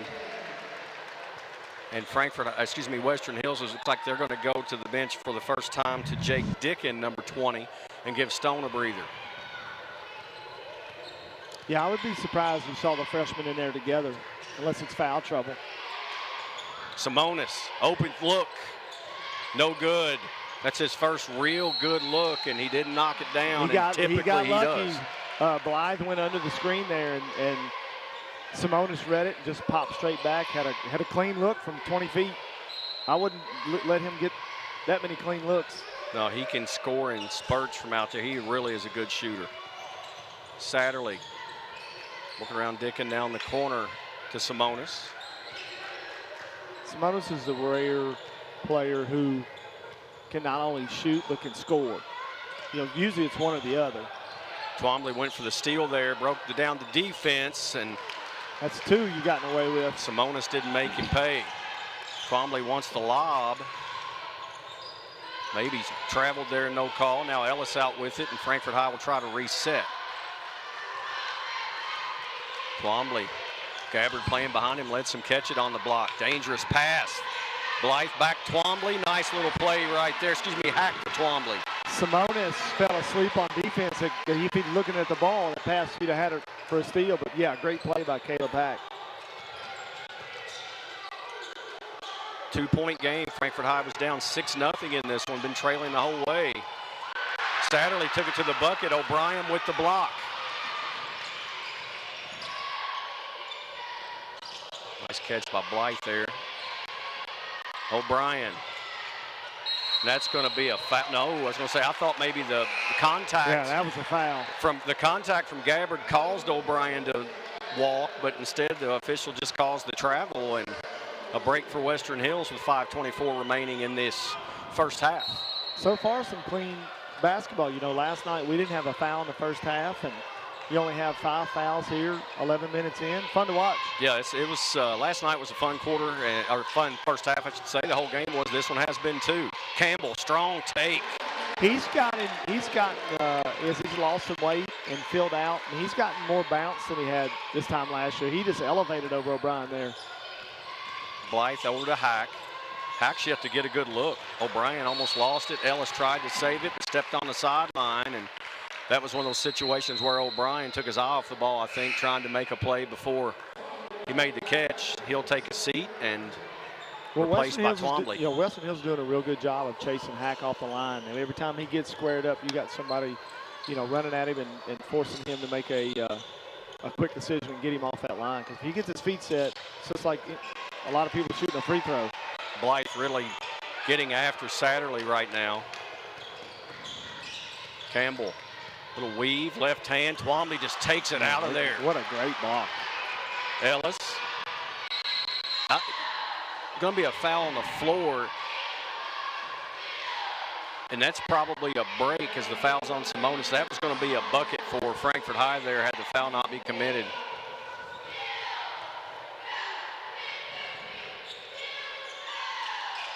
Hack to trigger the inbound. Passing to Twombly, Walker, and he were in the same spot. Blythe gets the miss, and it's recovered by Dickin. Simonis took it to Walker, misses the shot. Gabbard, that's short. Campbell he rushed that one. Gets the follow. Campbell's all over the place. And he doesn't play football. Could you imagine him coming off the end? I would imagine Don Miller's taking notes. Ellis, good take. Just couldn't roll it over the rim.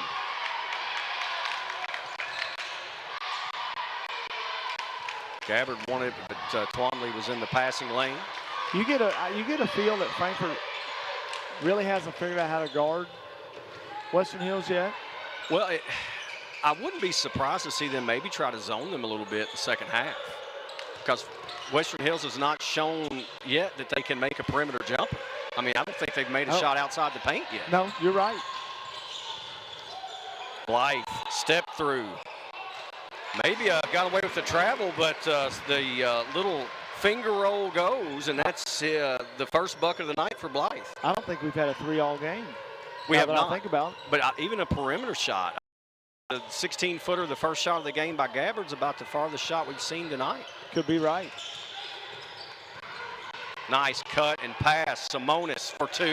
Satterley is really running the offense well. Yeah, he's playing real well tonight.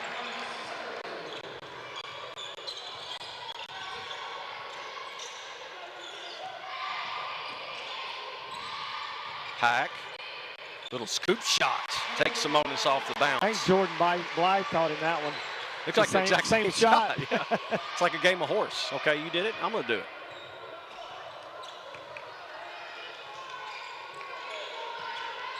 Satterley. And I still say out by the hash. That's even though there's no hash there anymore. To me, that's the hash mark, right? Right. Old people like me and you remember that. That's exactly right. Dickin against Ellis. Now the high post Campbell give to Simonis, and I think he double dribbled. He did put it down with 2 hands. And Zach Simonis, we talked about, he scored 1,000 points at FCA. He scored 1,000 points in 2 years here at Western Hills. That's an incredible feat. Obviously, he can score the basketball. As you said, he's not just a shooter, he's a scorer. But he looks a little out of sorts tonight, playing a little faster than I've seen him play. Yeah, well, everybody knows what, your season's on the line, so I'm curious to see what Frankfort will do. Nice cut. Oh, nice cut. Blythe there on the bucket.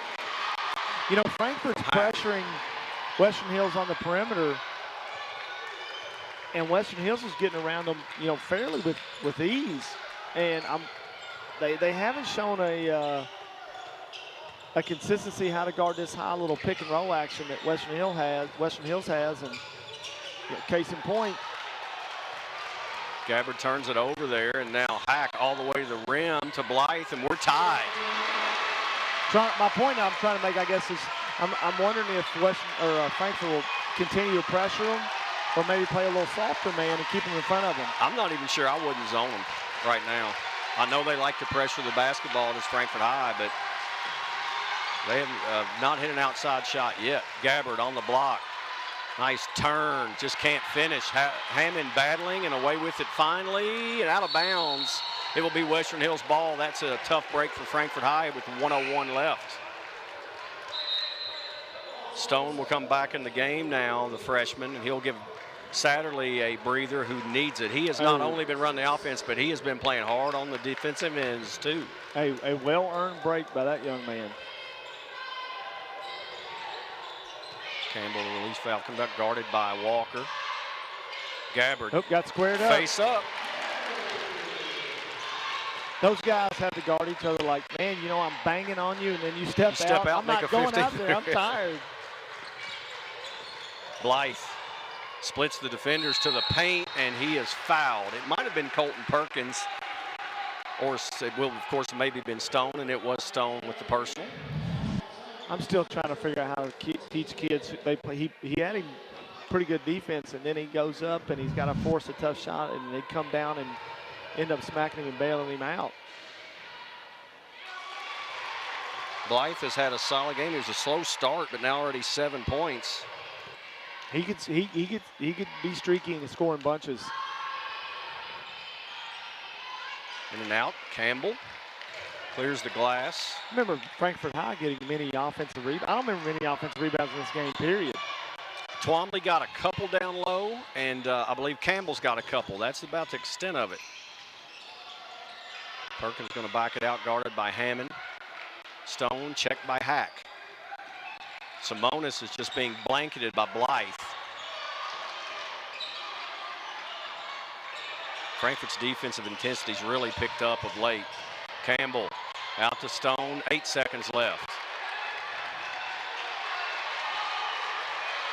Nice crossover. Simonis draws the foul with 0.9 seconds left. Like I was just saying, you had him off balance and had pretty good defense on him, kind of bailed him out by hitting him on the wrist. And Simonis will go to the line, an 87% free throw shooter. And I think it was 87 of 100 this year that I saw. And the jinx, the TV jinx happens every time. Wasn't even going to say it.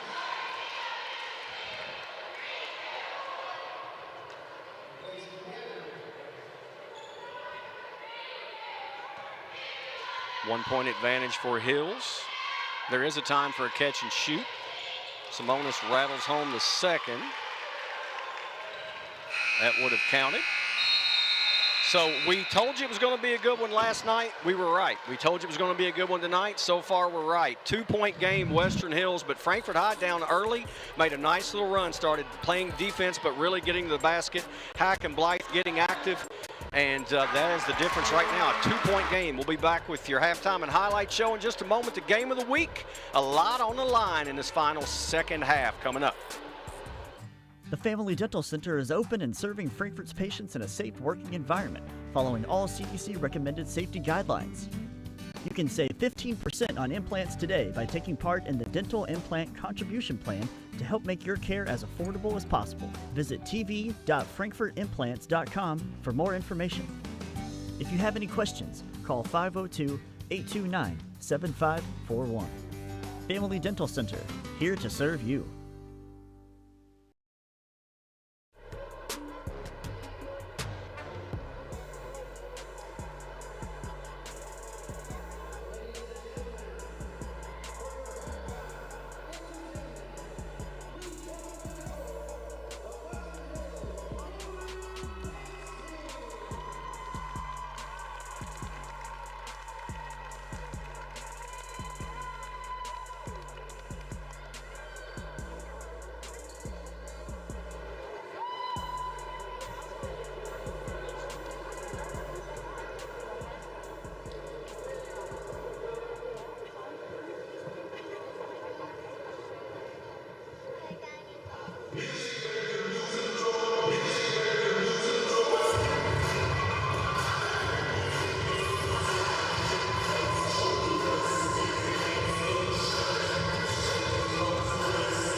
Since our beginning, our business has been people and their financial well-being. It's evident in good times, with decisions focused on the long term, and crucial when circumstances become difficult. That continued emphasis on people, our advisors, associates, clients, and communities, gives us purpose, strength, and a way forward, today and always.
back in Lapsley Cardwell Gymnasium as we're at the break.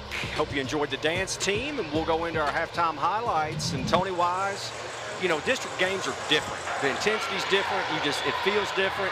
And these two teams flat got after each other. I thought Western Hills got out early, but Frankfort High showed a lot of grit getting back in it. Yeah, I think big keys.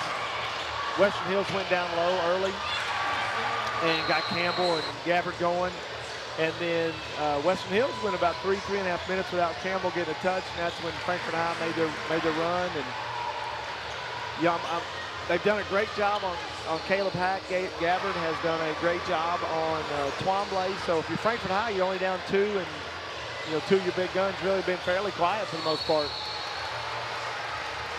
So when you look at starting the second half, Twombly got active, and you know we knew he was going to.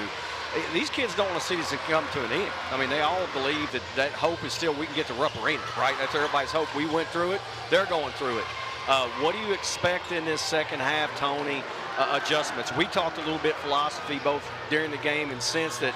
I feel like Frankfort High may want to go to a zone at times. I know you may have a different philosophy, but if you're coaching either one of these teams, what are you doing this half? Well, I'll be honest with you. I feel Frankfort High, they've got to figure out how to guard the high ball screen action that Western Hills has instituted here late in the season. You know, if they start to, stop doing that, they're coming out pressuring, and the bigs aren't coming out and attacking the ball, so you're allowing them to get pressure free and get to the basket. If you're Western Hills, I don't know, outside of keeping Blythe in front of you, they've done a great job on Twombly as well as they can. Hack hasn't gotten a shot off, so I mean, you got to feel pretty good. But if you're Frankfort High and Caleb Hack hasn't gotten a shot off, and Twombly hasn't really gotten to an offensive rhythm, and you're only down 2, I think you feel pretty good. I think both coaches do because Jeff Cody's got the pace and score that he wants, and Chris O'Brien's thinking we didn't score at all and we're only down 2. So I think both coaches are probably pretty pleased with where they sit. Yeah, I agree. You can't let Frankfort High get out going in transition. That's when they get real dangerous. Well, and that shows you the type of game Twombly's got. That was just a calm little catch and just rise up from 15. Well, you notice the first 2 guys that touch the ball. They tried to run elevator screen for Hack. He wasn't open. They got the ball to Twombly to get those guys going. Tie game here on that first possession. Give to Gabbard in traffic. Again, the high ball screen. They're really struggling with. Twombly down the block. O'Brien. Fall away, no good. Made a good move, just couldn't get on balance. And he had to make that strong turn because of the body strength of Campbell to get a spot to shoot it. Guys are going down. Colton Perkins stays with it and throws it off glass. That was the only hope he had, losing possession of the ball, just pushed it up and got the kiss. Again, I don't mean to beat a dead horse, but the bigs for Frankfort have got to do a better job of guarding that high ball screen action. Western Hill's done a great job with. Twombly will shoot the 3 and hit. And that is part of his game that has really improved, Tony. He can step back and knock it down. No, especially when you're about 6'6". And soft touch, too.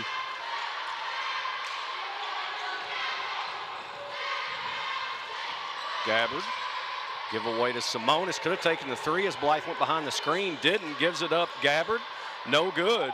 O'Brien keeps it alive. It's recovered by Blythe, and here comes Frankfort High as Ellis does a nice job chasing it down. Oh, they missed Hack. Big Blythe missed the Hack big time for a wide open look. Twombly's going to take it again. No, wants to go on the bounce. Cut off by pretty good Gabbard. Defense by the big fella. And that's going to be a travel as both Gabbard and Simonis were reaching for the basketball and got enough of it to throw Blythe off.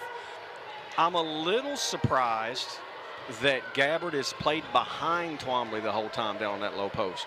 Well, he's 6'7", he's long, he's got a big, strong body. He's hard to shoot over. It does allow them for that catch on the low post, though. So I'll just be curious if they mix it up and go to side front, maybe. Campbell, talk about big body, strong, and one. Big time move there. Gave a little head and shoulder fake. Well, and took the bounce with his weak hand on the left there to get into the lane. Look how he gets balanced here. Straight up, straight down. And gets the roll.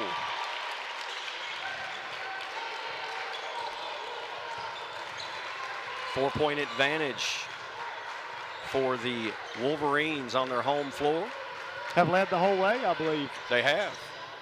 Ellis with the take, no good. Biggest lead, I believe, has been 6. I don't keep my running chart up here. It was 6-0. It was 6-0, I think, is the largest lead. 17-11. I think that was the 2 times it was 6. Coaches are always paying attention to that scoreboard, aren't they? I've noticed Western Hills, anytime they enter the offense or need a bailout, they go to whoever Twombly, because Twombly's not leaving the paint, and they're taking advantage of it. That's going to be a foul on Satterley. He wanted to travel on Blythe, but instead Blythe will go to the line to shoot 2. Jeff Cody talking to Simonis down on the other end down here. Simonis maybe took that shot a little out of character for him. It wasn't really within the offense, just kind of pulled. And I think that might be a bit of frustration for a young man who is used to getting some looks a little more frequently. And I think you credit Frankfort High and especially Jordan Blythe with not allowing him to get those looks. Yeah, Blythe's done a great job on him. And, you know, he's like Twombly. If he gets going, though, hits that first one. And he's had 2 good looks in this one in the first half, and they both rimmed out. 2-point advantage, Panthers. High ball screen, Campbell for Satterley. Hack came over the top. There's the look we talked about, and that was off badly. You could see it from our angle, but Gabbard chases down the rebound and then is fouled on the floor by Twombly, and that's a hustle play. Yeah, I'd kind of like to let's see that pass. That was my way of saying I think that maybe wouldn't have called if he doesn't call it and he walks, well, now you're hung out to dry. So correct. You're right. It's a tough situation. You're being awfully friendly to the guys in stripes tonight. It's almost like you're going to play in this tournament final on Friday. It's almost like I'm up here and not down there. Gabbard hits one from the baseline, and these 2 big men, and along with Campbell, the 3 big men are putting on a show tonight from all facets of the game. Yeah, it's been pretty impressive to watch, that's for sure. Twombly wants it on the block. Will back in. A lot of contact. Foul on Gabbard, and that comes back, and again, you all forgot more basketball than I, all these coaches, but it surprises me because Twombly has such ability and Gabbard's foul trouble can be so big that they're allowing him to get that free catch down there. You know, that's an interesting point because I think Gabbard has done an unbelievable job of just walling up and making Twombly shoot over top of him. That time, Twombly kind of turned the corner on him, and he came down and hacked him on the wrist, and he was off balance. You know, if he continues to wall up, Jackson would have had to make a tough shot. Hits the free throws. And we have a 2-point lead. It's going to go back and forth, I think. The remaining 12 minutes in this one, we're just under 4 in the third. Gabbard, they will try to get it back to him because he has O'Brien on him, which is a size mismatch, and he's calling for it down there. Campbell now gets it, goes to the rim, and it's a blocking foul, no good, as O'Brien came over to help after Twombly went on the top side. Yeah, Twombly with a gamble there, and every time Campbell seems to touch it, it seems like good things are happening for Western Hills. And when Frankfort made that run, they went 4 or 5 minutes without him touching it.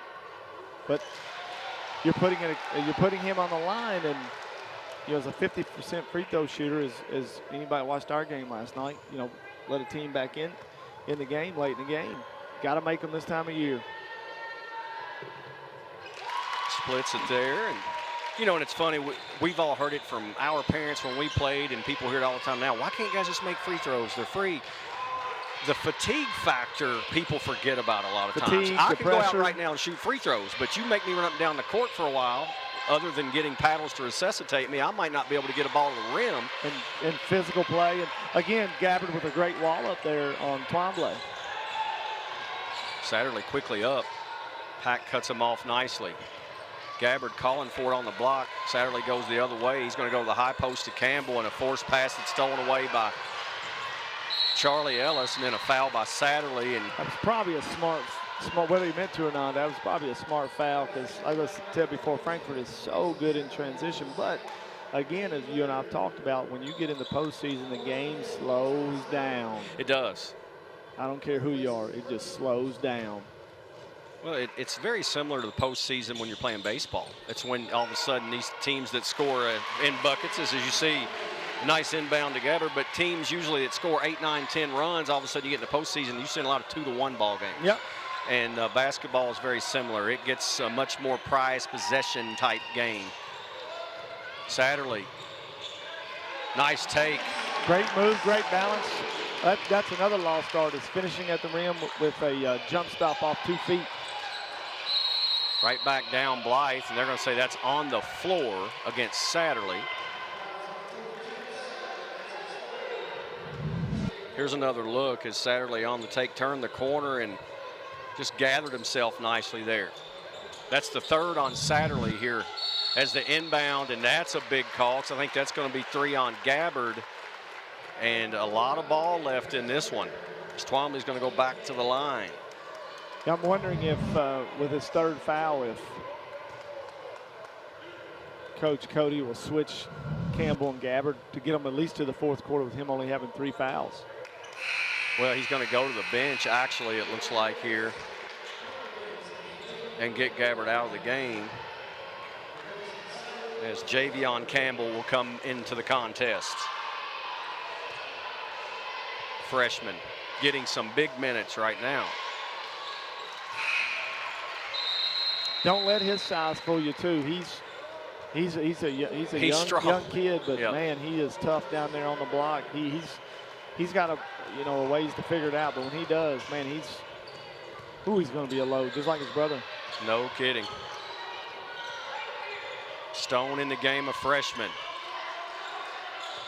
A big screen there from Campbell, the freshman. He's not scared of contact. Simonis. Good defense from Frankfurt High here. They are just not allowing Simonis to get loose off that little handoff. Left hand, good. That was just willing it to the basket because he got cut off pretty well there defensively and still found a way to get it to the rim. 3-point advantage, Blythe, no good. And Simonis will now push it up with under 2 to play. Now slows it down. Frankfurt just can't seem to get over the hump right now to get the leads. I'm curious how Western Hills would respond to that. 2 screens out top. Simonis keeps his dribble. Stone. Perkins, they're trying to get Simonis a look here. They're running double screens for him out top, just hoping somebody will go behind one of them. And Twombly sneaks in behind, knocks it away. Good defensive play to Blythe. Oh, man, what a great block. And he is fouled. Stone got a lot of ball, but the body will get the whistle. Make him make 2. Great hustle by a young fella. Ooh-wee. There was not a lot of contact there. That angle showed that wasn't much. Frankfurt's a good free throw shooting team, and now they're in the bonus after this foul, and Frankfurt with only 3 team fouls, so that's something to keep an eye on. Gets the roll there. So here's another look, and the contact is his got him with the armpit right in the head there. Yep. I like the hustle though. Make him make 2 free throws. Yeah, that's another thing about district play is there's no easy buckets. But is that Frankfurt 8 for 8 this quarter or 6 for 6? I don't remember them missing one. They have not this quarter, no. And Campbell's missed 2 or 3 this quarter. That is correct. And makes a big difference. A 1-point game, what might be a 2 or maybe 3 possession game. Simonis will get a look. In and out. Campbell rebounds. And in.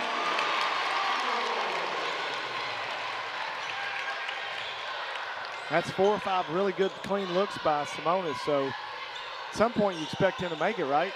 Walker down on the block. Campbell guarding Twombly. Twombly maybe a bit of a flop there trying to get the call. Yeah, I think that was pretty good defense. Satterley back in. Hammond guarding him.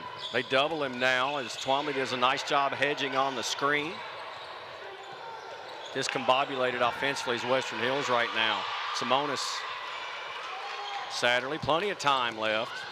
And a steal by Ellis. And that offensive set just did not look good at all. Not even from the get-go. Ellis' first bucket. It'll count. And that is 3 as he left before he hit on the line. And just when it looked like the momentum was going to swing to Frankfort High, Simonis hits a running 3 at the horn. A lot of action in this one. The steal and the bucket by Ellis. And then, well, you know, Frankfort High says, all right, we feel good. And Simonis leaves from behind the line. We're going to the 4th 4-point game. Don't go anywhere. They're playing for a chance to get in the district championship. Game of the Week is brought to you by Whitehead Hancock. Whitehead Hancock Plumbing has been serving Frankfort families for more than 100 years. You can trust Whitehead Hancock for all of your plumbing, heating, cooling, and septic needs. Call them today at 502-227-2213 for 24-hour emergency service, or visit their website at whiteheadhancock.com. It's great to have the fans in the building. It's great to have the cheerleaders. We all missed the full houses. We've talked about it. Didn't have the student sections and all the costumes, and you don't have the band. But Tony, after what we've all been through as a sports fans and caring about these kids and student athletes, to get this atmosphere, and now here we are with 8 minutes to play with all this on the line, it's just good to see. It's healthy. I think it's healthy for everybody.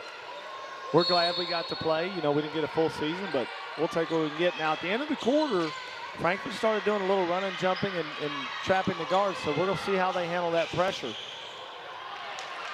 Simonis chases it down, and Jeff Cody has to take a timeout. You're fine with that. You haven't taken one yet. Taken one yet, so he'll that's a regular timeout. season. That never gets called in the regular season, but, you know, possessions here in the last quarter are too valuable.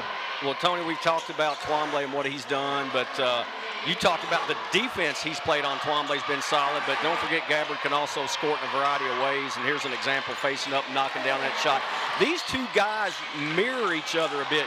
I think Twombly's a little more athletic as far as moving, but Gabbard a touch stronger, but, man, they have very similar games. They do. You know, I think Jackson can do more out on the floor. Gabbard's kind of an old-fashioned Georgetown College KIAC throwback post player. You know, he's throwing a Will Carlton out there? Oh, Todd Cox? No, way before then. Even before then, when I used to go to games. Colton. Perkins no good. Gabbard rebound. Back up and in off glass. Western Hills is really starting to dominate that offensive glass. That's 2 putbacks in the last 3 or 4 possessions, Glenn. Blythe on the take. And that was a great hesitation by him at the top on that ball screen. He got a ball screen on Stone and then just went right down the lane. And every possession critical here now. Simonis had it knocked away, goes up on Twombly, gets it blocked. Ellis out with it to Hack. 2-point game. Great bounce pass there, textbook on the break, and right in stride, Hack lays it in. Wonder how long Coach Cody will leave Mason Satterley, who's played so well and ran the show tonight, on the bench, because Frankfort High has started to pick up the pressure. Campbell, nice move, doesn't finish. And Frankfort High can tie it or take the lead with a 3.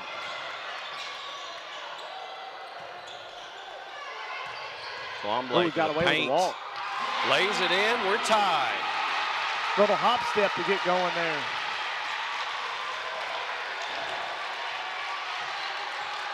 .20 for Twombly. Gabbard can't finish.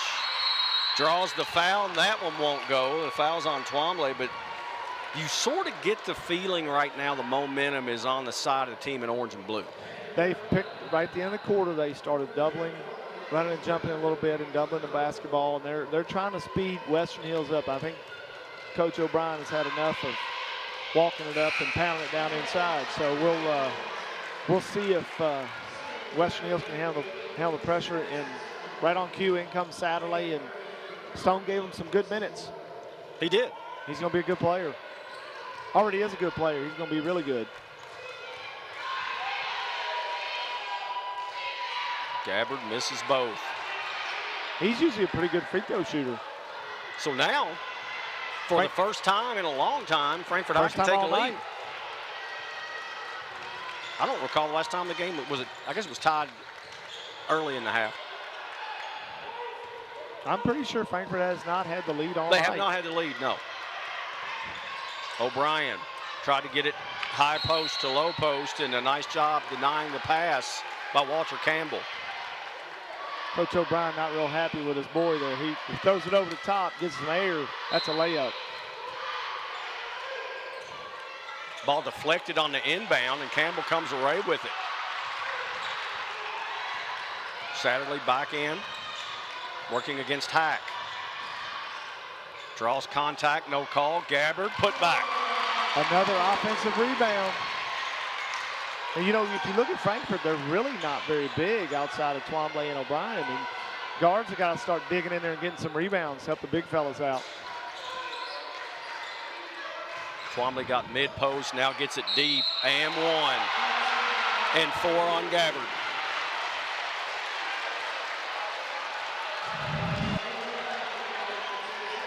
That high post bounce pass, and it allowed him just to turn on that left shoulder and go up strong. And yeah, that's a great pass by O'Brien. You know, Jeff Cody's got to be thinking right now, what do I do with the big man? As Twombly leaves the game, it might make it easier for him to leave Gabbard in the game right now. Yeah, I think Twombly asked to come out. It's probably a good time to get him a minute or two. First lead of the night. But Frankfort High is awful small. That's a foul. And the official was right there. Give to Campbell. They got no answer down there without Twombly in the game. And now Gabbard's got to be really careful, still with 5 to play. I think I'd try to go at him, see if he, see if he can silly foul or something. Absolutely. And here might be the chance. Blythe in the paint. You can see Gabbard just let him go and gets the rebound. Simonis hasn't hit a 3. It's a good time for him. We hit the 1-3 at the end of the quarter. That's true.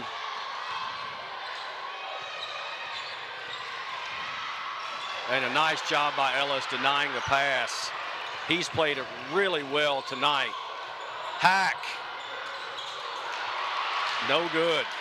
That's the look he wanted. Yeah, no question. But you know what? That's his first one all night. It's his first attempt, right? Yeah. Campbell. Strong move. And Jeff Cody's going to take a timeout. We'll step away. It is a good one right now. 4 minutes left in the quarter. Back and forth affair. These bigs are putting on a clinic. Back in a moment. In 1972, a young David Tolles vowed to jump the Kentucky River on his big wheel. He did not make it. We can rebuild him. We have the capability to make the world's perfect mechanic. Better, stronger, faster.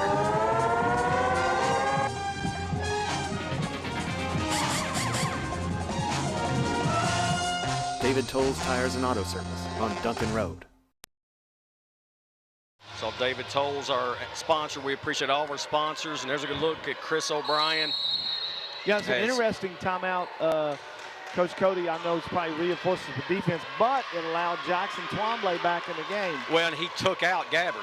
And I think that's what he wanted to do right there, was to get him out of the game. Saw Twombly coming into the game. Yeah, that's a charge in most cases. There's no call.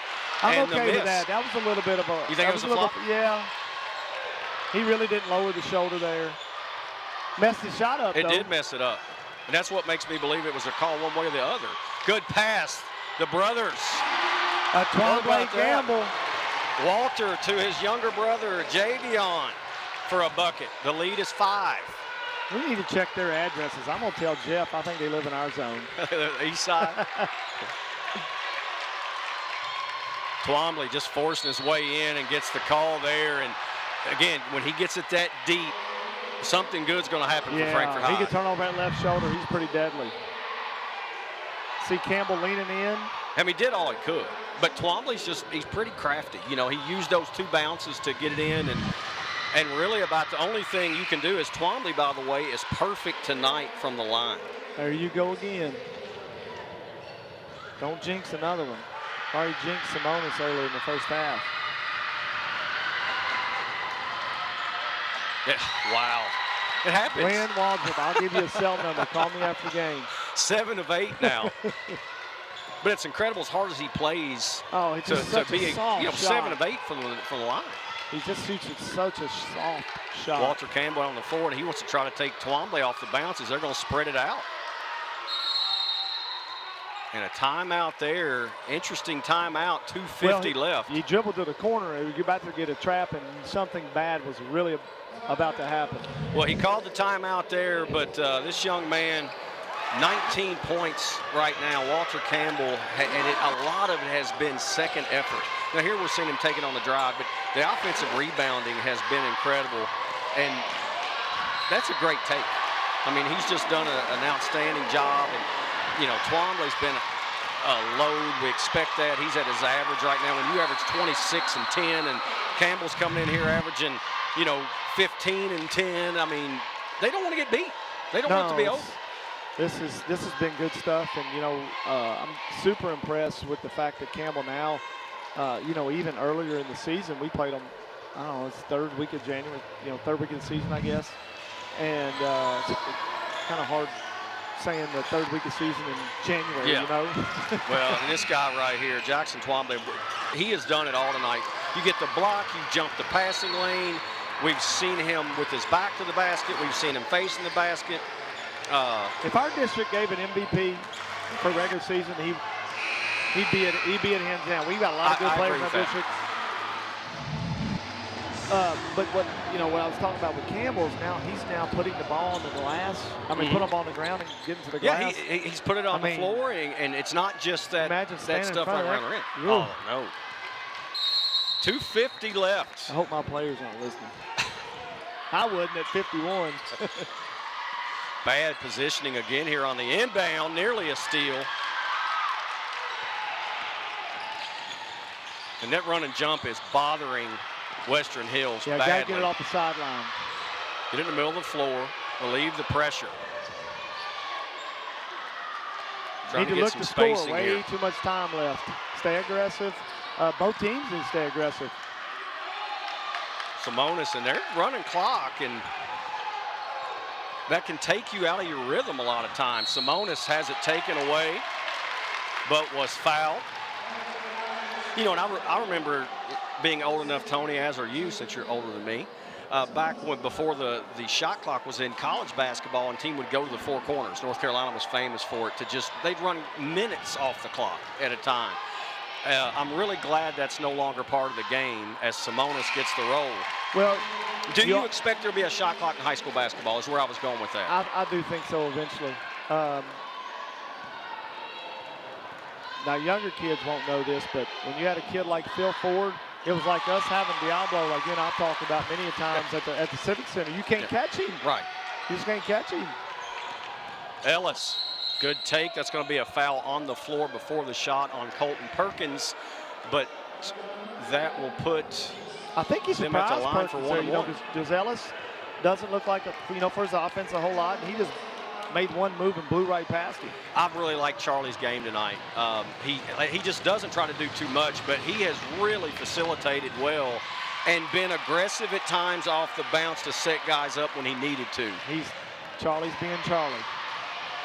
He's just a solid point guard. And he's got the Abraham Lincoln beard going right there too, which I'm jealous. I can't do that. At your age, be glad you have hair. Well, I still can't grow it on my face, though. It's terrible. See, I was going to say something, but I figured we were even now, so I was going to bite my tongue. I appreciate that. 4-point lead for Western Hills. Full court man-to-man here from Frankfort High, and they may try to trap. They're going to. It looked like they were coming for it. Campbell in a bad spot. He can put it on the floor, throws it away. Hack's going to chase it down, and Twombly will be right there for an easy bucket. Well, you know, Campbell was anticipating a double team. He actually ripped toward the basket and could have gone. I think he freaked him out. He was so open. Well, and it was just, I think Campbell just didn't realize he could put it on the floor. And Right. it just led to it's like that wide open receiver. You drop a pass because Right. you're like, how am I this wide open? So that's a timeout for Cody. Now, I believe Frankfort High took that timeout. Frankfort took the timeout. Correct, Okay, after the because I foul. was going to say Cody's down to one timeout. Yeah, for that Western was Hills, if Frankfort. that's the case. So Frankfort took the timeout.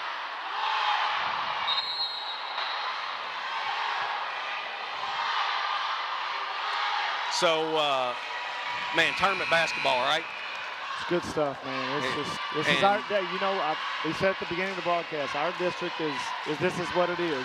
Well, and I talked to multiple coaches in this district before the district tournament, and everybody said it's wide open. Absolutely. I mean, they truly believed it was wide open, and it has proven it with what we've seen last night and tonight. I told the paper, if we all played 7-game series, it's going 6 or 7 at bare minimum. Campbell could have taken the shot and threw it out of bounds.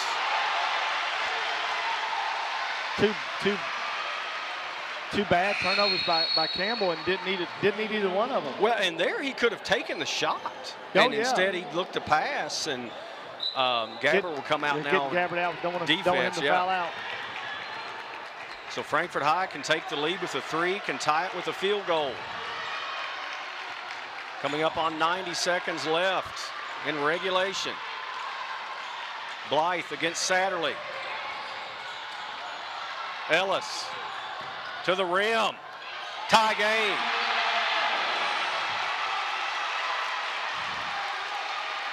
That little ball screen action out front, and nobody went with him. And great hesitation dribble.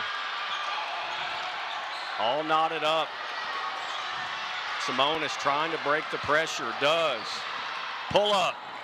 No good. Good rebound from O'Brien. Blythe. Twombly. Nope, leaning back. But gets his own rebound. Third time as the lead for Frankfort. That is a will to win that you saw with that little frenetic pace right there. Jackson Twombly. Here's another look at the whole sequence. You can tell times running late. There's the tie by Ellis on the good little ball screen all the way to the rim. And then he gets his own rebound and Just stays with it again. Wasn't going to be stopped. Campbell failed to block out Twombly on the three-point shot. And, you know, we talked about Western Hills offensive rebounds. That was a big one by Jackson Twombly. The winner of this one will take on the Tony Wise-led Franklin County Flyers, who got a hard-fought win last night over Great Crossing.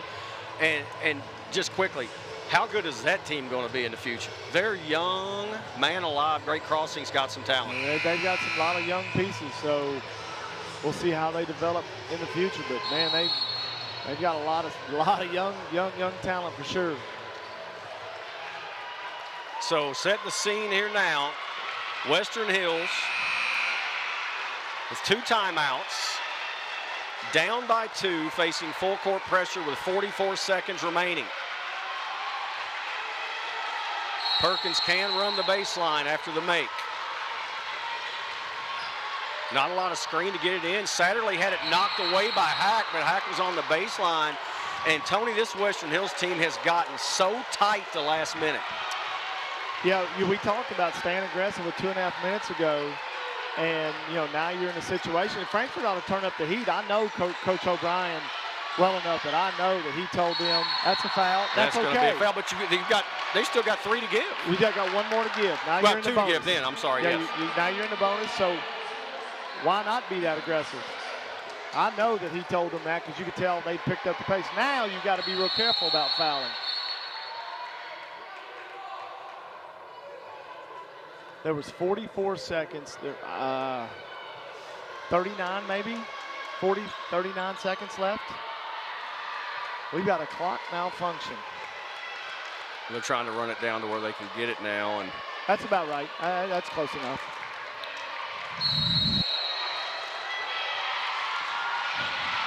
Inbound to Simonis, guarded by Blythe. Double team, Ellis, stolen away. And it's knocked away, but it has been the pressure coming from the weak side to the guards that has turned this game around for Frankfort High. Yep. And Charlie Ellis has been a big part of it. You see here, he came up to the backside and knocked it away. Yeah, they've been doing that for over a quarter now. I think Simonis just kind of put his head down and was determined to get to the basket. Never saw Ellis coming.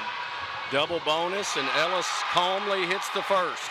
This has been a big deal here in the second half of Frankfort High making a ton of free throws. And Ellis now can make it a 2-possession game. Does not. Don't need a three. Simonis calls the timeout before he walks. And he did call it before he walked. Absolutely. It was right in front of us. No, that's absolutely. But it's really interesting that Frankfort High has allowed Western Hills to dribble themselves into trouble over and over and over again. Western Hills is just not taking the ball in the middle of the floor. They keep coming into the trap zones. We try to tell our guys, every court that you play is a volleyball court. You can see it as we're looking at it here. And if you get on the sideline of the volleyball court, in between that and the sideline of the basketball court, you're asking for trouble because you bring another defender into play. If you go in the corner, now you have the midcourt stripe and the sideline. Well, now you could have your double team. Now you have 4 defenders. So we try to keep them inside in that volleyball court as much as possible. But the Frankfort High pressure has been pretty unrelenting here this fourth quarter. And again, they went to that run and jump. And you and I talked that one of the ways to attack Western Hills, and I've talked to the Western Hills coaches about this, is if I'm attacking them, I want to run at their guards. I want to try to trap their guards. And Frankfort High didn't do that until really the end of the third quarter. Well, the two big turnovers that got Frankfort High going was Campbell turning over when he had a driving lane, and he made a great move at the basket and decided to kick it out and could have scored at the basket. So a guy you wouldn't expect to make turnovers. Simonis. Oh, he got a clean for the look. tie. Good! Blythe on a gamble. Frankfort High up quickly. Wonder who touches it here. I think you're going to ISO 24, aren't you? You better. Blythe on the take. Ellis, Twombly. Let's go play bonus basketball. You know what? That's great officiating. There was a lot of contact. I don't think there were any on the shots. We get to look at replay. Kind of let the kids decide it without. Let's look at the replay hopefully. And well, here's the three. This is the Twombly series that really kind of got them the momentum, right? That got them the lead the first time of the night. And then here's the last play. Great that ball block by Perkins. Blocked, and that's a no call there. I mean, if it's anything, it could be over the back on, him on the Campbell. I have no call there. I agree. Yeah, I think it's a no call both ways. Yeah, Campbell and Twombly were 50-50, and wow. I have no issue. Now, since we played Friday night, if this went about 12 overtimes, I'll be fine. No, in all seriousness, as a fan of basketball, this has really been a great game. Kids have played hard to play it's been a lot of fun to watch. I'm okay with some free basketball. Yeah, and when it's played at the intense level like this has been, here's the three to tie, and Simonis off that ball screen, and wow. I mean, he hasn't had his best night, but you knew he wanted the ball there. Especially, kids like that. He made the bad turnover, with the ball down 2, and he made amends, that's for sure. So now we are going to put 4 minutes on the clock. 4 minutes. And possession arrow is favoring Frankfort High. And that's where we will tee this one up. Now remember, there are some foul trouble issues, especially with Gabbard with 4. That's huge. I think Satterley has 3. You can't really afford to lose either one of them. No, because Satterley, you know, and it's really interesting in that last minute and a half where Western Hills struggled handling the pressure, Satterley wasn't getting many touches, well, which was interesting. They forced you to make quick decisions doing all that running and jumping. So the home team gets to call the coin flip in regulation, overtime, the visiting team, and obviously Coach O'Brien called the right thing. Ellis down the lane, no good. I thought he could have taken one more dribble and gotten to the basket. Simonis up to Satterley, joined by the Campbell brothers and Colton Perkins to start this overtime. Walter Campbell double team. Satterley will take a 3. No good. Perkins battling, gets Great the hustle. rebound. Blythe on Simonis. Ellis guarding Satterley down on the block. Javion is being guarded by Twombly. Nice bounce pass in traffic. Shot blocked by Twombly.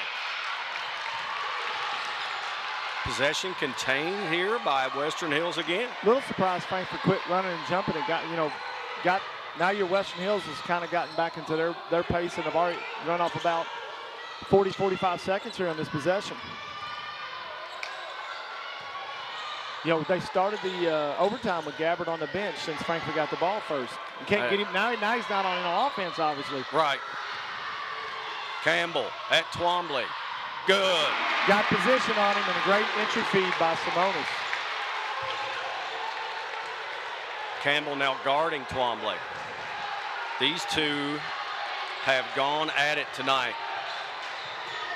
Twombly flopped by Gabbard. The basket by Twombly. The flop there was by no need. You just play Campbell. defense. Make him make a tough shot. Great. And they're counting right now. Nobody's moving. There's going to be a 5-second count. And Cody has to take a timeout because as soon as Simonis took the ball out of bounds, it is, but I think they didn't realize the clock was going. Well, you also get Gabbard back in the game. Yeah, I think O'Brien saw enough of that last possession. They're going to turn the heat back up, would be my guess.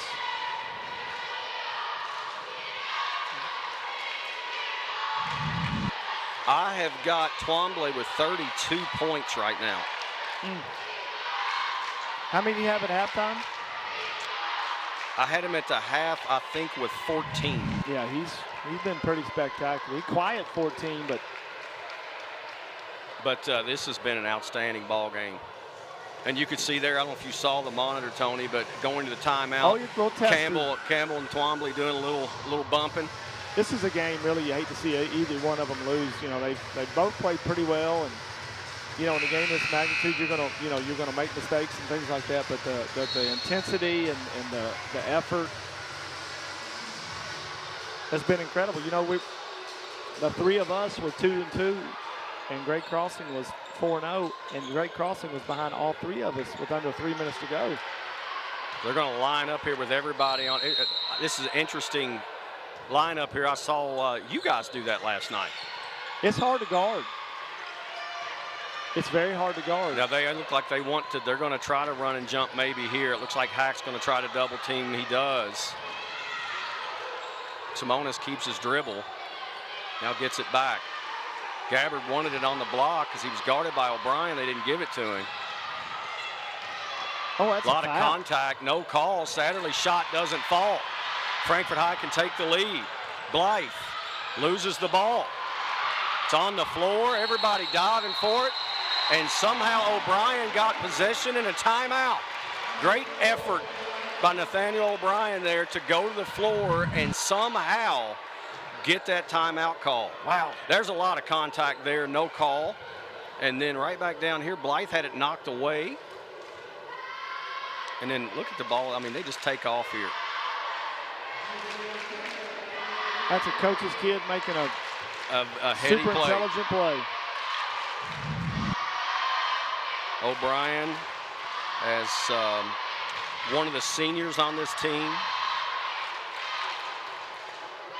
6 seniors on the roster, and we know when you look over at Western Hills, they've got some seniors over there. Of course, Colton Perkins and Satterley, Simonis, Keith Wickers. Nobody wants to see it end, and you could see there, Twombly went straight up. He actually had a hand on the ball. And Campbell just forced it in there. Strong.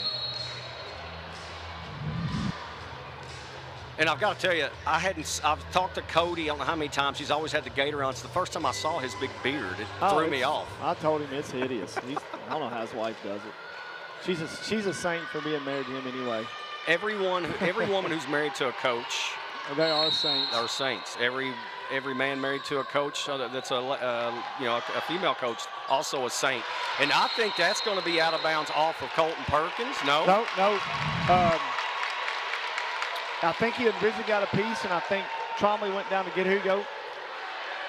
He sure does. Looks like he touched it. That would be replayed if we were in college. Simone is trying to get open. He can't. Satterley finally posts up on the That's a pretty good little pass. Pretty good Yep. play by Satterley as well. Nearly stolen away by Caleb Hack. Satterley turned his head there and got lucky. The sideline saved him.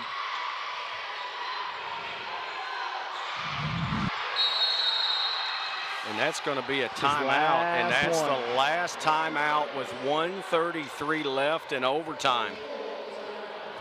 We'll take a quick break. Don't go anywhere. We've got 93 seconds left in overtime. A trip to the district championship game in the 11th region tournament is on the line. Frankfort is lucky to have so many locally owned restaurants and shops for us to enjoy. They often give back to our community through sponsorships of programs and events of our local schools and civic organizations. We need them here, but right now, they need us. It is our turn to support them in their time of need. Give them a call or order online. Most are open for delivery and curbside service. Let's all do our part to show local love and keep Frankfort strong. As we've said all year, the most important commercial you'll see anytime during these games is that one right there, supporting local businesses, because they support this community's athletes, student athletes, and that's why we're here. And wow, how bad would it be if we didn't have this game on television, on Facebook, and the game you had last night, so people can see just the work and just the tireless effort that goes into doing this. Yeah, you guys do a great job, and we greatly appreciate it. Just as important, I'm glad, as we talked earlier, people can get in here and experience, high school playoff basketball. Barely get it in again as Gabbard has to come be the relief, and he traveled. He walked. He sure did. Satterley, Perkins. Simonis now will try to reset. Western Hills really dodged one there. About 10 seconds of pure chaos. Twombly with the block, but it goes right to Campbell, who is then tied up by O'Brien. The ball will stay with Western Hills. O'Brien with 2 great plays here in the last minute or so. And this is where Western Hills has struggled, just getting the really ball in bounds. Struggled.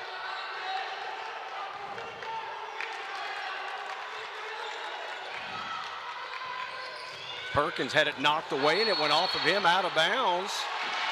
And it's Frankfort ball. He saw an opening that really wasn't there. They closed it. The reach in by Blythe, and it went off the right knee. With 1:06 to go, I get why you're taking Gabbard out, but I'm not sure you don't leave him in. I mean, it's a tough And you call. don't have a timeout to stop to get him back in. That's right. If they hold for one shot, he's out of the game. They're going to hold for one shot because I don't think Western Hills is going to pressure him. I think you got to come out and at least give yourself a chance to, if they score, to get one possession.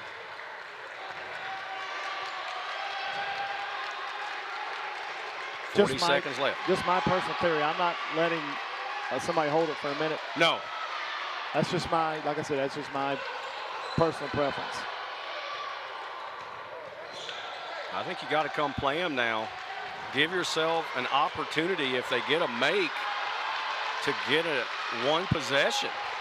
So fun to watch, Coach O'Brien and Coach Cody, just two good coaches just coaching the butts off right now. Well, they're going to let them hold it. Ellis will start with about 8 to go. There's Hack trying to get it to Twombly. He does, and they score. Western Hills can't take a timeout. And that is the ball game, 60-58. Frankfort High rides Jackson Twombly to 36 points and a date with Franklin County in the district championship game. Wow, what a great game. Outstanding game and a heartbreaking defeat for Western Hills. Just heartbreaking, but you got to give Frankfort High credit. They just battled in just 2 or 3 times. The play that sticks out to me is when Twombly missed the 3, fought his own shot, didn't get it to go, got one more, got the bucket. To me, that was the play of the game. And the defensive pressure, Western Hills had 3 or 4 possessions. They're up 4 or 5 or 6 with a couple minutes to go and made some poor decisions and something that will get overlooked there is Caleb Hack made an unbelievable entry pass. He was pressured, threw it right over top of the defense. Oh, it was perfect, and he had help defense over there and everything. And at the end of the day, Frankfort High got the last possession. That's right. Kind of the way it worked out. The last possession wins. Outstanding ball game from both teams. Tony Wise, thank you so much for setting in. Wish you luck against these Panthers. The oldest rivalry in town. We'll get it Friday night. And we'll also get Great Crossing against Franklin County, and that should be a good girls basketball game as well. Franklin County and Great Crossings, Great Crossing was the closest team in the district to playing to get a win over Franklin County. So we expect a couple of classics Friday. We hope you'll join. Tony, thank you. And if we don't talk to you, win or lose, good luck in the 11th region. Appreciate it. We'll be glad to. It's always hard to get there. We're just glad to be there. So for Tony Wise and the entire crew, I'm Glenn Walter. A thriller in overtime, 60-58. Frankfort High gets to the finals. We'll see you Friday night from Lapsley Cardwell. We'll cut down some nets and hand out some trophies. Good night, everybody.